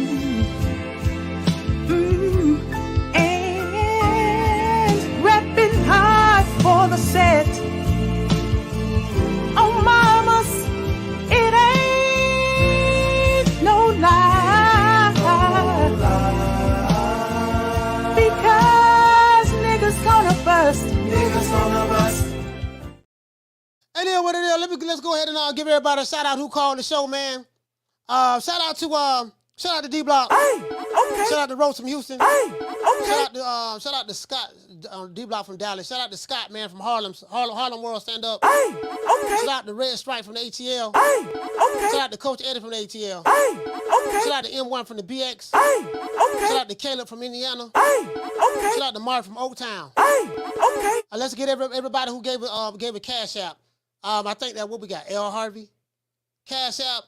Shout out to Harvey, man. Hey, okay. For the cash app as well. Shout out to Anthony. Shout out to Anthony. Hey, okay. For dropping that $5 cash app on your boy as well, man. Salute to you, fam. Shout out to Anthony as well. Shout out to Shad for the super chat. Hey, okay. Shout out to Napoleon Armstrong. Hey, okay. Hard for me to talk, guys. I got stitches right here in my gum, bro. It hurt. I had to take some pain medication, so I'm all right. Shout out to BR. Hey, okay. Shout out to Manny Ruiz. Hey, okay. Shout out to Candy Slim. Hey, okay. Shout out to Jim Papa. Hey, okay. Shout out to Lee Mansour. Hey, okay. Shout out to Swift 718. Hey, okay. And who else we got in the building? I got all the callers. Shout out to Swat Jones. Hey, Shout okay. out to my sister Food Revolution. Hey, okay. Shout out to La Jessica. Hey, okay. Shout out to the Duchess of Wisdom. Hey, okay. Shout out to Jackie Hernandez. Hey, okay. Shout out to Passion for Beauty. Hey, okay. Shout out to SZX. Hey, okay. Shout out to Corey Bradley. Hey, okay. Shout out to Elena. Hey, okay. Shout out to Kenneth Johnson. Hey, okay. Shout out to Robin V. Hey, okay. Shout out to the Natural. Hey, okay. People ask me, they say, man, I had one guy complain. He say, man, why you always be giving people shout outs, man. That's why I don't like watching your show, because you give people shout outs. I say, bro, if people take the time out of their busy day to come watch me, it's disrespectful for me not to acknowledge the people who show up. I can't call out everybody, but bro, if you running the show and you ain't giving the people a shout out who who putting up, taking their time out to come see your show, bro, what you doing it for? True. Shout out to Rick Timms. Hey, okay. Shout out to Pound for Pound King. Hey, okay. Shout out to School of X-Man. Hey, okay. Shout out to Elena. Hey, okay. I can't get everybody because we got a lot of people. We got over 500 people in here now. We had over 900, so it is what it is. Shout out to Brad. Hey, okay. Shout out to L. Harvey. Hey, okay. Shout out to Weedy. Hey, okay. Shout out to who else we have in the building, man. Shout out to Wizard Girl. Hey, okay. Shout out to Knockdown 305. Hey, okay. Shout out to There's some more sisters I'm forgetting too, man. And some of the sisters I'm forgetting. Shout out to the Jessica. Hey, okay. Shout out to Matthew Bishop. Hey, okay. Shout out to Jamie Rivera. Hey, okay. Shout out to Young Jesus. Hey, okay. Shout out to Charles Johnson. Hey, okay. Shout out to Cook and Research Senior. Salute, fam. Hey, okay. Shout out to WCS. I think he was here. Hey, okay. Shout out to MK. MK, what's going on, fam? Hey, okay. Shout out to Buckle Up Boxing Talk. Salute, fam. Hey, okay. Shout out to Robin. Hey, okay. He said, "Get better, Kurt." Yeah, I will, man. I will. You know, hey, you know what? You know, I think I'll break it down. hey, they say, hey, you know what? But let me tell you something. But once you hit 40, things start to change a little bit. Like certain things that you used to be able to do when you was a whippersnapper, you really can't. You know, you start having those nagging injuries once you hit 40. When you start hitting your 40s, bro, things just don't. You know, hey, the old boy, you know, the old boy breaking down a little bit. Anyways, no, I'm just joking. No, but when you do hit 40, things do start to change a little bit. I'm not gonna lie. Shout out to Nick Rich. Hey, okay. Shout out to Elena. Hey, okay. Shout out to Marvelous. Hey, okay. Shout out to Swat Jones. Hey, okay. Hey, I'm gonna tell you jitterbug something. When you jitterbugs, when you hit 40, not 40. When you hit 40, you jitterbugs, things are going to start to change. Hey, okay. Hey, that nagging back injury, like, man, my back, I got a little back injury, man. When you pull a muscle, that pulled muscle, it started lingering a little bit. Like, man, it still hurt. I pulled this muscle about 3 weeks ago. Why I'm still feeling it? Hey, okay. Hey, I'm just saying, man. I'm going to holler at you guys, man. Once again, it's on. It's up on Coach Malachi Williams signing out. True Media Today, USA Boxing. Y'all already know what time it TI is, man. You know, we going to have a little bit of water, man. We going to go out. We going to go out on the water break, man. Shout out to my main man, Two-Tone the Superstar. And it's not Two-Tone the Superstar. Shout out to my main man, Young Tone the GOAT. Young Tone the GOAT, man, and Lil Booster, man. I know I'm gonna get this money.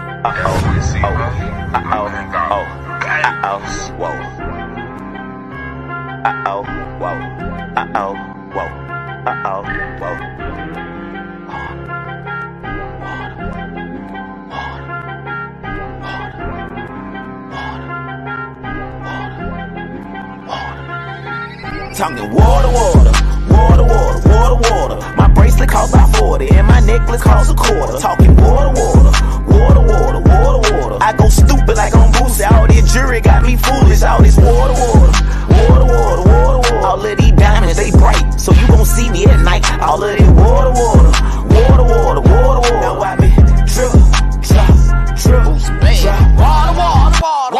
Water. When your daughter see this water, she gon' let Boosie record. Them little niggas in the A, they making deals off the wall. Also, guys, remember this here. You got goals. Don't let nobody talk out to what you're trying to accomplish in life. No matter what you're going through, keep pushing, keep striving. Try to find ways to overcome the obstacles. Everybody going through something, you know, but you got to try to find a way to just overcome whatever it is that you're going through in your life. Life going to keep going, bro. I promise you it ain't going to stop. Whether I'm dead or gone, whether I'm here or not, it's going to keep going. You know what I mean? Because I seen what happened to my loved ones. A lot of them are not here anymore, and the earth kept spinning. The earth kept rotating. The sun kept shining. Rain kept falling from the sky. It ain't going to stop. So live your life the best you can. Stay focused. Stay away from negative people.